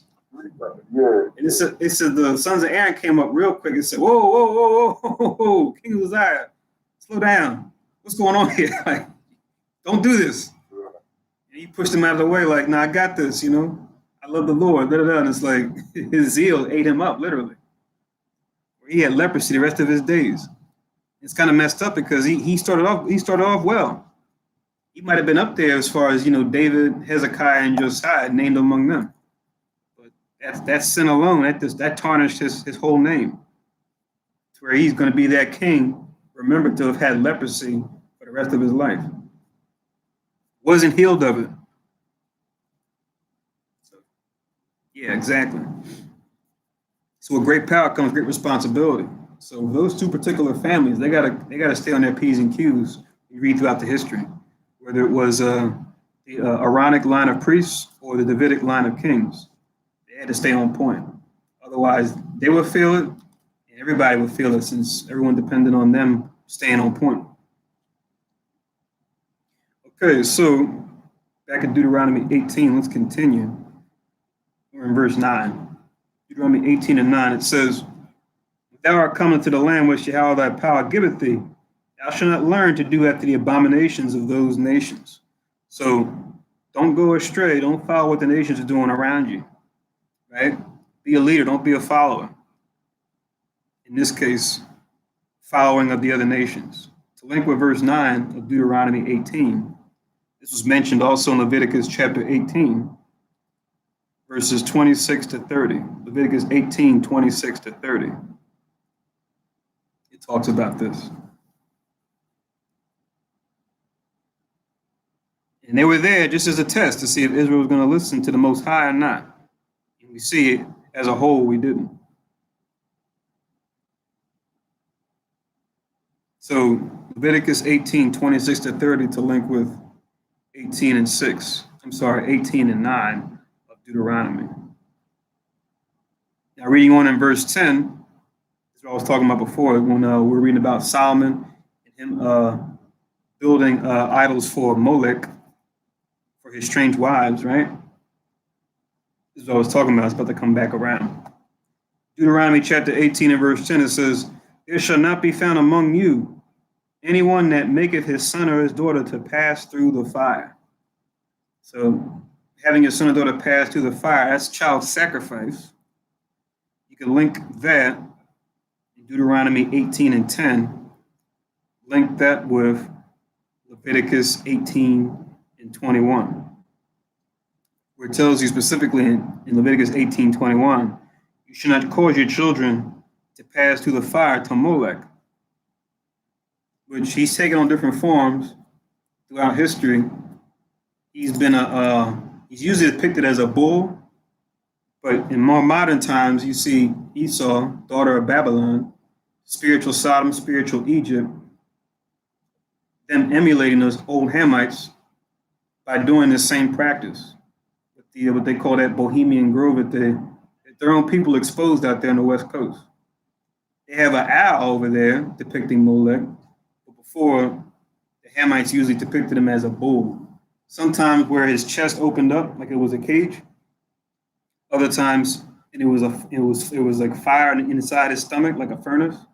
Or he would have his hands out, and there would be a fire pit underneath his hands, to where his hands would be heated up. And they would put the child on the hot hands.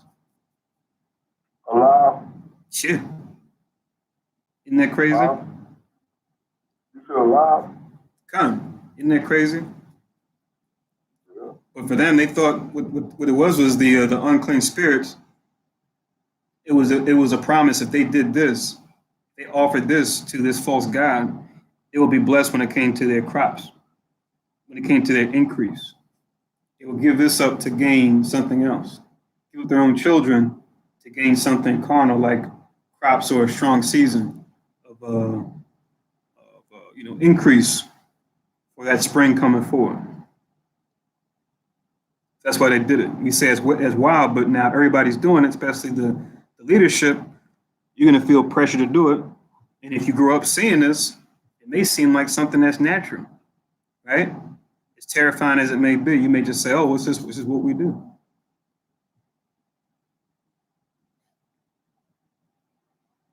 So Leviticus 18:21. Also, you can write down Numbers 22 and 7. Numbers 22 and 7, dealing with this guy Balaam, who the king of Moab wanted him to curse Israel. It tells that he dealt with divination. Because this verse is talking about divination too, because it says, or that useth divination, in verse 10 of Deuteronomy 18. So Numbers 22 and 7 deals with the divination part, which is a left-handed practice of trying to discern the future. Instead of getting it from the Most High through righteousness, you do an unclean left-hand means to do so. Then it says, or an observer of times, right? So once again, going into looking at times, trying to discern things based on studying the heavens. There's a righteous way of doing this through the Spirit, which we see Solomon was given this wisdom. You read about the tribe of Issachar having this knowledge in different scriptures. But then there's a wicked way of going about doing it to a false god. That is more prevalent. We see a lot of that more when we research these things. You can also write Leviticus 19 and 26, where it talks about the same thing, about not being an observer of times. Like today, their corruption of that righteous practice before would be like what we see they call the horoscopes, getting your horoscope and going into your natal chart, trying to figure out all these different things as far as, oh, this is who I am. This is where I'm meant to be. This is where I'm going to go in the future.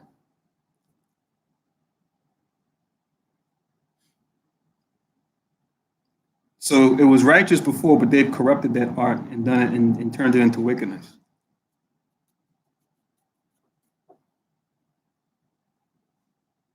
So watch out for that. Leviticus 19:26, also the link with 18 and 10.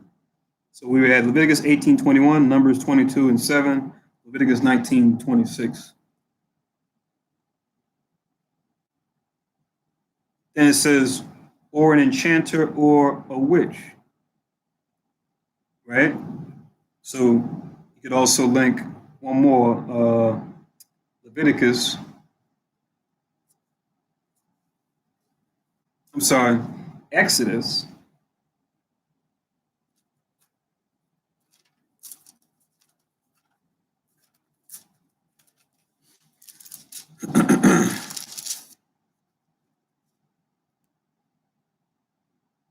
Exodus chapter 22, verse 18. Exodus 22 and 18. It says a witch isn't even supposed to be alive. Not even supposed to, allow that. Not permissible. That practice. Remember, all these things are just corruptions of what the Most High had the righteous priest to do. Where they got their crystal ball, we had the Urim and the Thummim, right?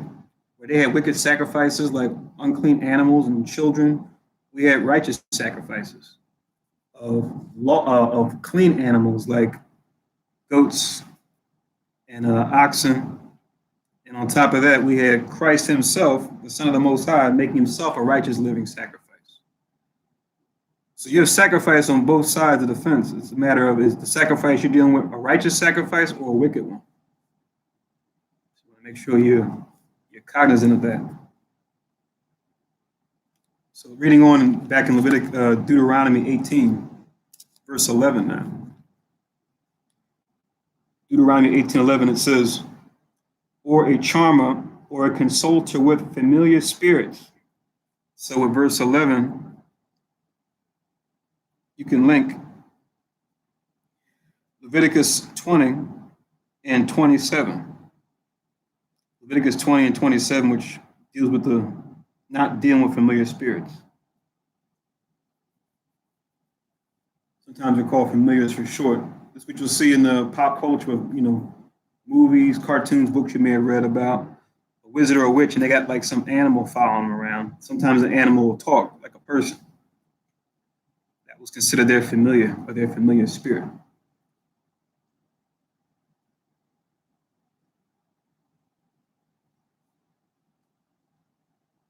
Then it says, or a wizard, which is, similar to witchcraft. Then it says, or a necromancer. So look at that prefix, necro, right? Meaning pertaining to the dead. So a necromancer is someone who's summoning the dead to try to find out certain information, certain hidden knowledge. You could link 1 Samuel 28. We're reading about Saul earlier, King Saul. We see in his desperation where the Most High took the Holy Spirit from him and gave him a troubling, unclean spirit. In his desperation, because he kept trying to pray to the Most High, didn't hear any response back. He ended up going to a witch that lived in Endor. He went to her to what? Do necromancy, summon up the spirit of Samuel who had passed to find out certain information about which way he should go, what he should do. So that's a scary thing to deal with necromancy, but it's even scarier to have the Most High not answer you, in my opinion. Especially if he spoke to you before. I can only imagine. So 1 Samuel 28 and 7. Also the link with Deuteronomy 18 and 11. Was it 20 or 28? 28 and 7 of 1 Samuel.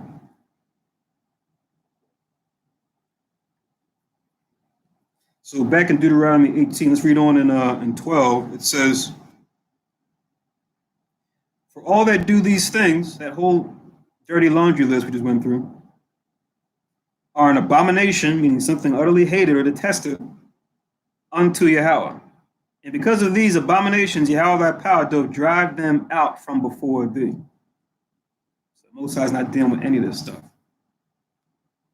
They try to deceive a lot of people by saying, oh, there's white magic and black magic, right? You want to do white magic, right? You want to do good, you do good magic to people, right? You want to be, you want to be Gandalf. You don't want to be Saruman, right, from the Lord of the Rings. Gandalf was the good wizard. You don't want to be the evil wizard, Saruman. You want to be a Jedi, not a Sith. No, it's all wickedness as far as the Most High is concerned. You got no business dealing with any of it. That's part of that deception, to get you sucked into it. Harry Potter and his friends are good wizards, good witches. Deal with the laws and commandments. Deal with the righteousness that the priests followed, the sons of Aaron, the sons of David as far as kings. Let that be your model. So let's continue on in verse 13. It says, thou shalt be perfect with Yahweh thy power, right? So strive for perfection. That's more important than anything we could strive to be in this life or the life to come. To link with Deuteronomy 18 and 13, where we see the Most High telling men to strive for perfection, because we'll say, well, no one's perfect, but you can try to be. Why not try? Right? People talk about being like Mike, right? Whether it be like the commercial he used to have, right? Michael Jordan, Michael Tyson, Michael Jackson, right? We can be like that, Mike, but why not be like Michael, right? The righteous archangel. Why not be like that, Mike? And it's funny because in the Hebrew, Maya Ka'ala means who is like the power, who is like the Most High. I wonder whoever did that song, that commercial, knew that. But either way, you know, the Most High laughs in the end, whether they realize what they were doing or not. So we want to be like Yahweh Shah Mashiach. We want to follow his example, like we stated earlier, which is to strive for that perfection. So you can just write down Genesis 17 and 1. Genesis 17 and 1. Also, you can write down Matthew chapter 5 and verse 48. Where Abraham in Genesis is being told to be perfect. Then you read in Matthew, Christ is telling us, be perfect, even as your Father in heaven is perfect.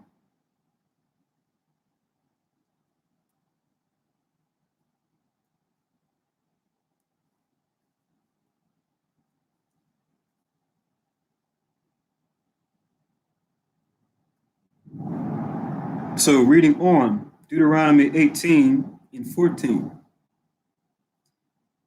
For these nations which thou shalt possess, remember, they belong to us.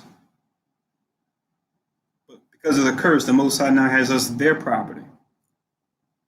Right? 3/5 of a man, right? Etc. and so forth. So for these nations which thou shalt possess, hearkened unto observers of times and unto diviners, or diviners. But as for thee, the Lord thy God hath not suffered or allowed thee to do so. That's their stuff. That's not what you're supposed to do. I got something even better for you, Israel. That's what the Most High is telling us. But yet and still we're tempted to go that way, as we see even to this very day, with the leaders of our people that cause us to err, whether it be athletes, whether it be musicians, politicians of different kinds, right? Heads of companies of our people. They'll follow that wicked example of the other nations and dabble in this stuff. Reading on in 15, it says, the Lord thy God will raise up unto thee a prophet. So he's going into now who we should follow, how we should follow, not this horrible thing we just read about. So the Lord thy God will raise up unto thee, Salakia, a prophet from the midst of thee, of thy brethren, like unto me, unto him shall ye hearken. As you read on, this is going into Christ. He's going to be that prophet that this vision is talking about. And as scriptures you can get to show you who this is. Let me read on. It says, according to all that thou desirest of the Lord thy God in Horeb, in the day of the assembly, saying, let me not hear again the voice of Yahweh my power, neither let me see this great fire anymore, that I die not. Remember back in Exodus 19, that's when this happened. Right, they were telling Moses, go before the Most High, speak to him. Don't let him talk to us. We'll die. Because the Most High manifested himself through a terrible cloud with lightnings and thunderings all about. Verse 17, and Yahweh spake unto me, they have well spoken that which they have spoken. Right, so it's a good thing they asked for. Verse 18, I will raise them up a prophet from among their brethren, like unto thee, and will put my words in his mouth, and he shall speak unto them all that I shall command him. So that's another key. Question on that. Okay, let me just finish this up, and then you can ask your question. Okay, go ahead. It says, and will put my words into his mouth, and shall speak unto them all that I shall command him. So an excellent point or hint letting us know this is talking about the Christ, saying that what? He's going to speak the word that the Most High gave him. We'll get a verse for that. But before I pull the verses, what was your question? The question is that wasn't necessarily Christ he was talking about, because you have plenty of prophets that came before Christ that fit that description. Not like this here. Because it says, and he shall speak unto them all that I shall command them. But that's what everybody else said. Jeremiah and all the prophets that came before Christ. He was just talking about prophets coming. He wasn't talking about Christ there now. Actually, he was. Let's get the proof. All right, good. So this is, you can write down St. John chapter 1, verse 21. Also can write down verse 25.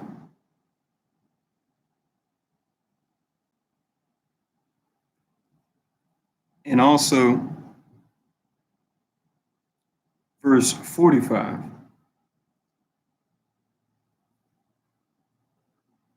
And then you can get, or write down Acts chapter 3, sorry. Acts chapter 3, verse 22. And Acts 7 and verse 37. Let's go to the ones in John real quick, just so we can hear them. So they're asking Elijah, which we say Elias, that's how you spell his name coming from the Greek, but it's still, we're talking to John the Baptist, but we know he was Elias in the regeneration. Where are we going here? The first one, St. John 1 and 21, the first verse I gave you.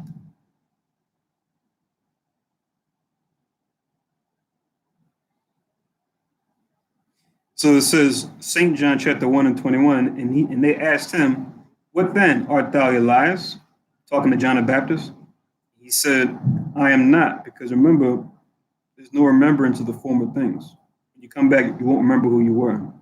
But when you read the other Gospels, and especially in Luke, his father Zacharias was told that his son John, that he would name him John, and that he would come in the spirit and power of Elias. But that's another discussion. Let's continue on, because our focus here is on who this prophet is that Moses is talking about. Then it says, art thou that prophet? And he answered, no. That prophet is speaking specifically to the prophet that they were looking for that was going to come in that time. You jump down to 25. It says, and they asked him, said unto him, why baptizest thou then, if thou be not that Christ or Elias, neither that prophet? See? But let's go further. Verse 45, in the same chapter, it says, Philip findeth Nathanael and said unto him, we have found him of whom Moses in the law and the prophets did write, Jesus of Nazareth, the son of Joseph. So you see here, they have understanding that this particular prophet is beyond just any old prophet that will come. So otherwise, they wouldn't have been looking for him. And it says here, of whom Moses in the law and the prophets did write. So what other prophet did Moses talk about? All right, well, that nails it on the head right there. But the way it's written back there in Deuteronomy, that talks about a whole lot of prophets. But that right there nails it on the head that he was talking about Moses, but it's unclear back in Deuteronomy that he was talking about Jesus Christ. No, no, no. He was talking about Jesus, not Moses. Moses wrote of him. Yeah, yeah. But what I'm saying is that 45 uh, nails it on the head that Moses was talking about Jesus. But when you read Moses back in Deuteronomy, what Moses said fits the description of all the prophets that came before Jesus because they was all brethren of Israel. And they spoke the words of God. So it's unclear back in Deuteronomy, but this right here nails it on the head. Okay, I see what you're saying. Right, because he had to fulfill it. He had to fulfill that prophecy. Right. I mean, in all honesty, yeah, we should all be like Christ. Who would argue with that, right? But who he's speaking about specifically is this man Christ. Let's go to the one in Acts real quick, and then if it's still tough, we'll talk about it at another time and continue on with the service. Let's go to the one in Acts though, because let's see what Peter says. Acts chapter 3. I'll go up. I said 22. That's the main verse, but I'm gonna start at 19, right? Acts 3 and 19. It says, "Repent ye therefore and be converted, that your sins may be blotted out, when the times of refreshing shall come from the presence of the Lord," right? So Peter calling us into repentance here. It says, "And he," referring to the Most High, "shall send Jesus Christ, which before was preached unto you." Right? So Christ, Peter speaking on the Christ that was sent, right? Right. 21, "Whom the heaven must receive until the times of restitution of all things." Talking about the day of the Lord, which still hasn't come. "Which power is spoken by the mouth of all his holy prophets since the world began." Now he's going to cite a particular prophet. Verse 22, "For Moses truly said unto the fathers, a prophet shall the Lord your God raise up unto you of your brethren, like unto me. Him shall ye hearken in all things whatsoever he shall say unto you." He's quoting the same verse we just read in Deuteronomy. See that? Mm-hmm. 23, "And it shall come to pass that every soul which shall not hear that prophet shall be destroyed from among the people." So it's the next verse when you read further down in Deuteronomy 18, let you know this is what Peter was talking about. He knew that that was talking about Jesus Christ. He would be that prophet to fit the bill of that particular prophecy. Because you'll see it in the English, because I guess the Hebrew has a certain emphasis there. It says this particular prophet, because even the scholars knew that prophet was not just talking about any old prophet. It was talking about Christ, which he was a prophet, but he was that and more too.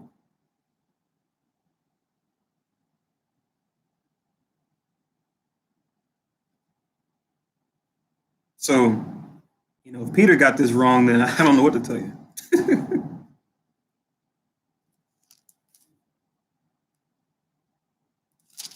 So that prophet was Christ right here.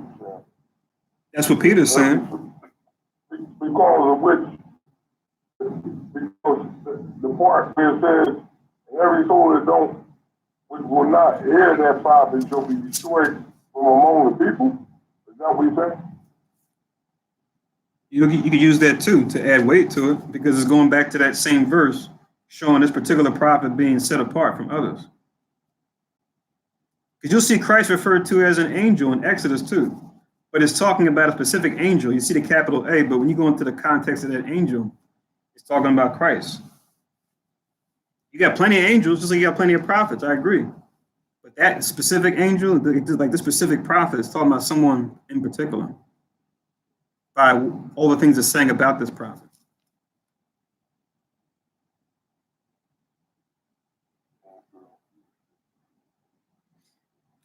If you read Acts 7:37, it's Paul, but he's talking. I'm sorry, it's Stephen. He's talking about it too. He's talking about that same Christ. That's the one I gave you, Acts 7:37. Okay. He's quoting the same verse. But like I said, just pray on it. If it's still not clear, we could definitely talk about it at another junction. If it's still difficult, to say. When he first spoke of him, you agree that he could be talking about any prophet right then and there. No. He knew exactly who he was talking about. Well, we know Moses knew. I'm saying from the way he spoke. Can you say that was Christ then? Or you can't say that was Christ until you read the scriptures. No. It was Christ then, because the people were looking for the one that fit that bill.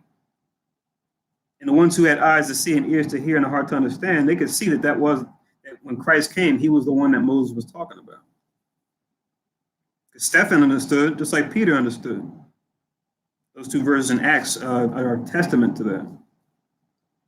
Without these scriptures that you just quoted, would you say that was the Christ when he first read Moses back then? Could you definitely say he was talking about Christ without reading these scriptures that you just gave me, saying that was the Christ, just coming right out? It seems that that's a general statement that could have been any of the prophets. No, not in this case. Even without reading the New Testament, it's still talking about the Christ because of the context and what it's in the how he's kind of setting him apart as far as the way he's describing I don't see where he sets it apart in Deuteronomy. I don't see it. You just quoted it, where it says anyone who will speak against him or come against him, I will require it of him. Which means that because going into the judgment that the world's going to face for those that don't want to hearken unto Jesus the Christ.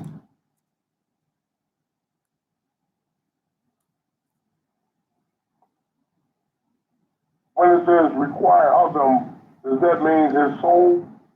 Yeah, pretty much judgment, yeah. The judgment that he's going to face. But that's pretty much all the prophets are speaking the word of God. So if you go against any of them, he's going to require your soul though. This is true, but not like on the level of Christ. Hence them setting him apart, like I said, from other prophets. Because remember, he's just like us, right? He's like our example of how we're to be. Just like there's other angels too, but he's that angel above angels. He's called an angel also in other places. But he's that chief angel above all others. He sits right on the right hand of the Most High. That being another example as far as who he is. But it don't really indicate that when Moses is speaking of him. I'm telling you, that's a general statement. It fits the description of all the prophets. I don't see it. Until you show me all these new verses in the New Testament, I don't see it. I mean, it's going to be like that every time Christ is mentioned in the Old Testament. That's a given. No, it's not. When they start talking, when Isaiah talked about him, it was the significance about him. Or maybe it's because Isaiah was amongst the last prophets. You see what I'm saying? But it's more of a significance when he talked about in the latest scriptures of the Old Testament. Because how else can, in St. John chapter 1:45, when Philip talks to Nathanael, he says, we have found him of whom Moses and the law and the prophets did write, Jesus of Nazareth, the son of Joseph. Why is Jesus, why is he so special? Why couldn't Moses be, like you're saying, be talking about any old prophet that came in between the time of Moses up until now? So they knew that this prophet was set apart. You asking me a question there? Yeah. Go back to John 1:45, and then we really have to continue on because we could talk about it later. Go ahead, finish up. We can talk again. We can talk Tuesday because I know you got a roll. Go ahead. But going back to John 1:45, they knew this particular prophet is set apart from other prophets. Like it says, Philip found Nathanael and said unto him, we have found him of whom Moses and the law and the prophets did write, Jesus of Nazareth, the son of Joseph. So if you can show me, between that time and between now and then, as you pray on this, where else Moses talks about any prophet in particular like he does here.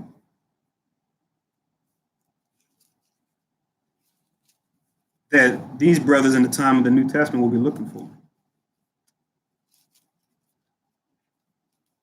Well, it does say one prophet. It said a prophet.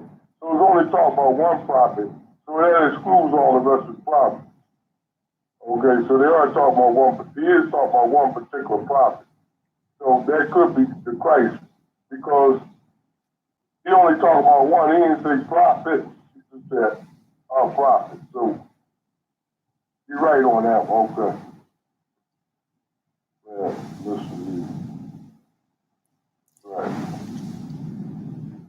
Let me read Deuteronomy 18 and 18 again. It says, I will raise them up a prophet from among their brethren like unto thee, and will put my words in his mouth, and he shall speak unto them all that I shall command him.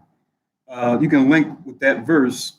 You can link John 17 and 8, where Christ talks about his words not being his, that the Most High gave him the words to speak, just as a connect or as a link. St. John chapter 17 and verse 8.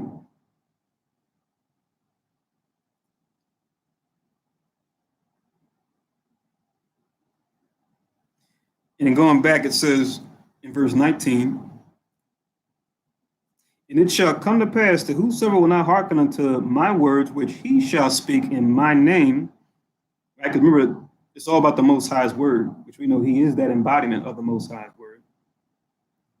Which he shall speak in my name, I will require it of him. So the judgment is going to come upon that person that doesn't want to hearken unto what Christ has to say. And it says in verse 20, but the prophet which shall presume to speak a word in my name, which I have not commanded him to speak, or that shall speak in the name of other gods, even that prophet shall die.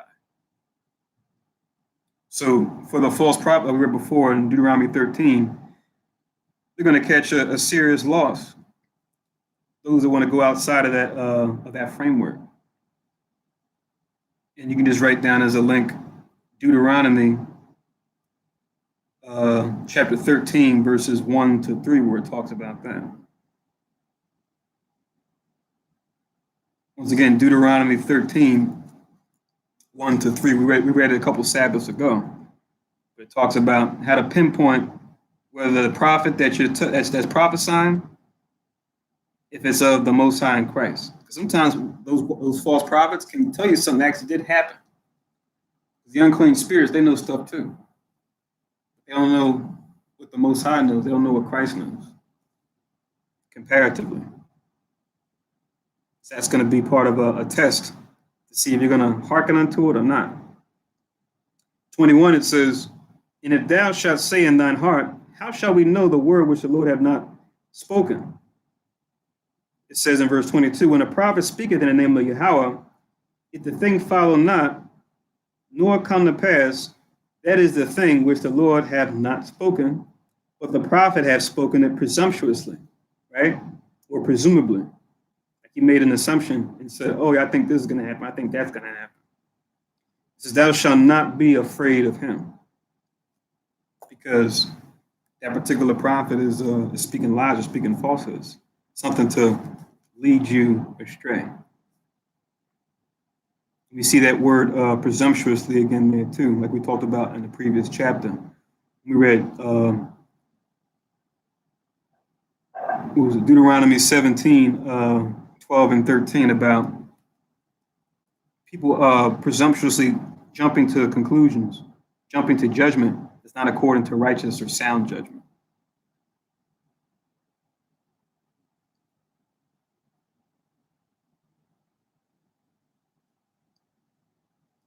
But I will make an end here. And like I said, definitely read over those links. Definitely pray on it.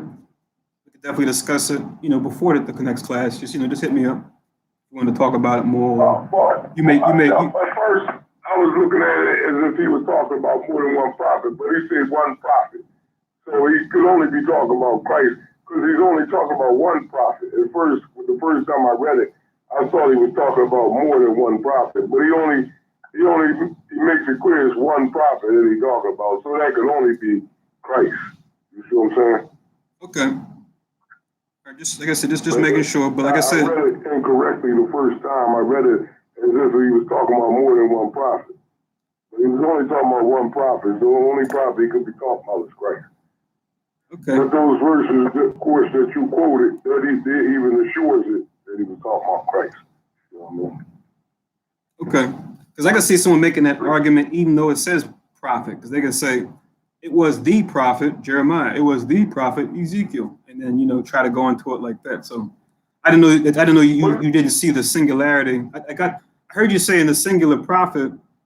Well, you were saying prophets, but I could still see someone trying to argue that it could be talking about multiple prophets, even though it says singular prophet. You know what I mean? Yeah, but the only thing is, I read it incorrectly, as if you're talking about more than one prophet. But being that they really can't make an argument because there's only one major prophet. The rest of them was minor prophets compared to Christ. So, you know what I mean? Okay. Those others, they did everything that he said Moses was going to. They all did what God told them to do. Jeremiah, Ezekiel, and Isaiah, they all did what Christ told them to do.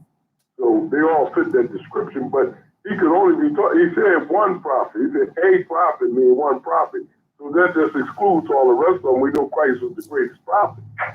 So he excludes the other ones. But otherwise, they did the same thing. Right. Bless your eyes for they see. Bless your ears for they hear. Blesses your heart for understands.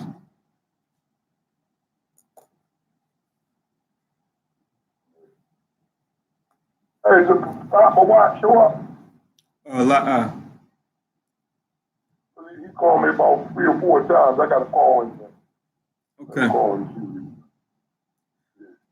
Con, so for next week, we're going to be going into the New Testament, because if you haven't noticed, we go Old Testament, New Testament, Apocrypha, right? Each week. So we just did Deuteronomy 17 and 18. So next week, we're going to be going back to St. John. And last time, we did St. John. I think we might be behind us a chapter in John, but because I think one time we can only do one chapter because we had to do renovations downstairs in the church. But I know on the schedule, it's going to be chapter 11 and chapter 12. So it might be 10 and 11, but I think if you guys did 9 and 10, we should be caught up.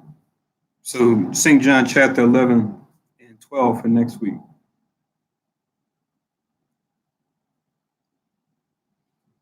Just 9, 10, 11, 12. No, just 11 and 12. I think you guys did 9 and 10 already. I think the elder did 9 and 10, Zakwamalak. I think we're caught up. So it's going to be 11 and 12. Yeah, he did 11. He did 9 and 10. So 11 and 12 is next. So I know we're finishing up a bit early, but just want to say still a Shar Shabbat. Definitely enjoy the rest of the day. Try to make it as holy as possible. If you have to, work or do certain things today, just try to apply grace as far as trying to keep the Sabbath as holy as possible. And Lord's will, we'll be in touch this upcoming week during the classes and, of course, the Sabbath that's up and coming. So once again, the 11th month, the 15th day, so we're about halfway through the 11th month. So we'll say Manakah Tawab, which just means good afternoon, or it's a couple minutes before, so I guess we can still say Bakwar Tawab, good morning. And with that, we'll do the closing prayers. So Laila Tawab. Bakwar Tawab again. A lot of everybody's participation that viewed, that's watching, and that dialed in. And with that, we'll do the closing prayer.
Barakatah Yahweh Ba'Hashem Yahweh Shai Asheraneth Nanao Par Yagapen Thawara Amun. La Yahweh Ba'Hashem Yahweh Shai Ath Yasher.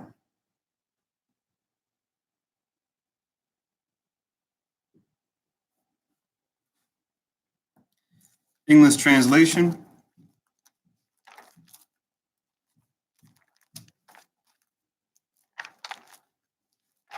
Blessed are you, Yahweh, in the name of Yahweh Shai, that gives to us the fruit of the vine. Thank you, so be it. To Yahweh, in the name of Yahweh Shai, with Israel.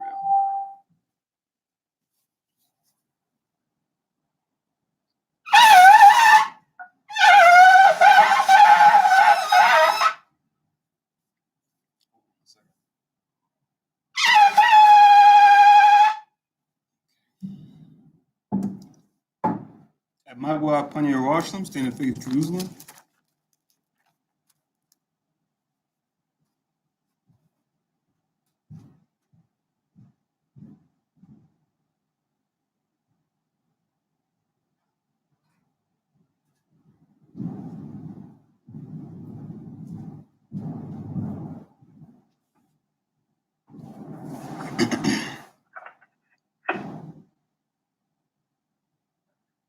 Folks in teleconference, just mute your line, Baba Kushal.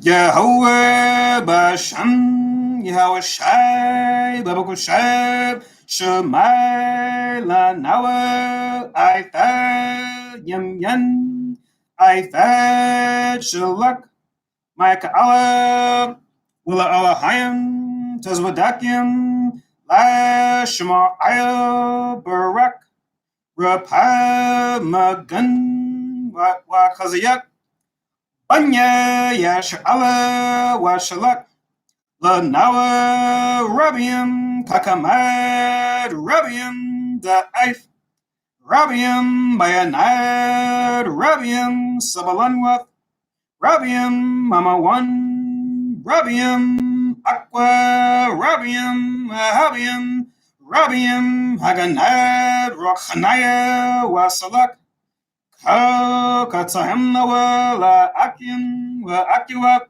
we are Shala Thum Yad Why Willam Basham Yehoshai the Wada Amen. English translation Yahweh, in the name of Yahweh Shai, please listen to us now. Right now, send Michael and the righteous powers to watch over, bless, heal, protect, and make strong the children of Israel. Sent to us much wisdom, much knowledge, much understanding, much patience, much faith, much brotherhood, much love, much spiritual protection, and forgive all our sins. For the brothers and sisters in Israel, always and forever, in the name of Yahweh Shai, thank you, so be it. Four Corners Prayer. Yahweh Basham, Yahweh Shai, Barak Nawab, Wayasha Allah, Wabafia Sapayim, Shema Yeshua Yahuwah Eloheinu Yahuwah. English translation. Yahweh, in the name of Yahweh Shai, bless us in Israel in the house of books. And then we said, Hear, O Israel, the Lord our God is one Lord. Once again, we'll say, Shar Shabbat. Quad Tawab still got one more minute till the afternoon, which is going to be Monica Tawab. Hope everybody enjoyed your service. Like I said, I know we started a bit early, but the next couple of weeks, anytime I do the service, I'll be starting earlier. If you missed the beginning, just feel free to go online and check out the previous scriptures from earlier on since we streamed it. So, Bakar Tawab once again, and have a blessed Sabbath. And we'll be talking to you this upcoming week. Shalom. Oh, Get well. Thank you, brother. Shalom. Shalom. Shalom. Aqua. Shar Shabbat.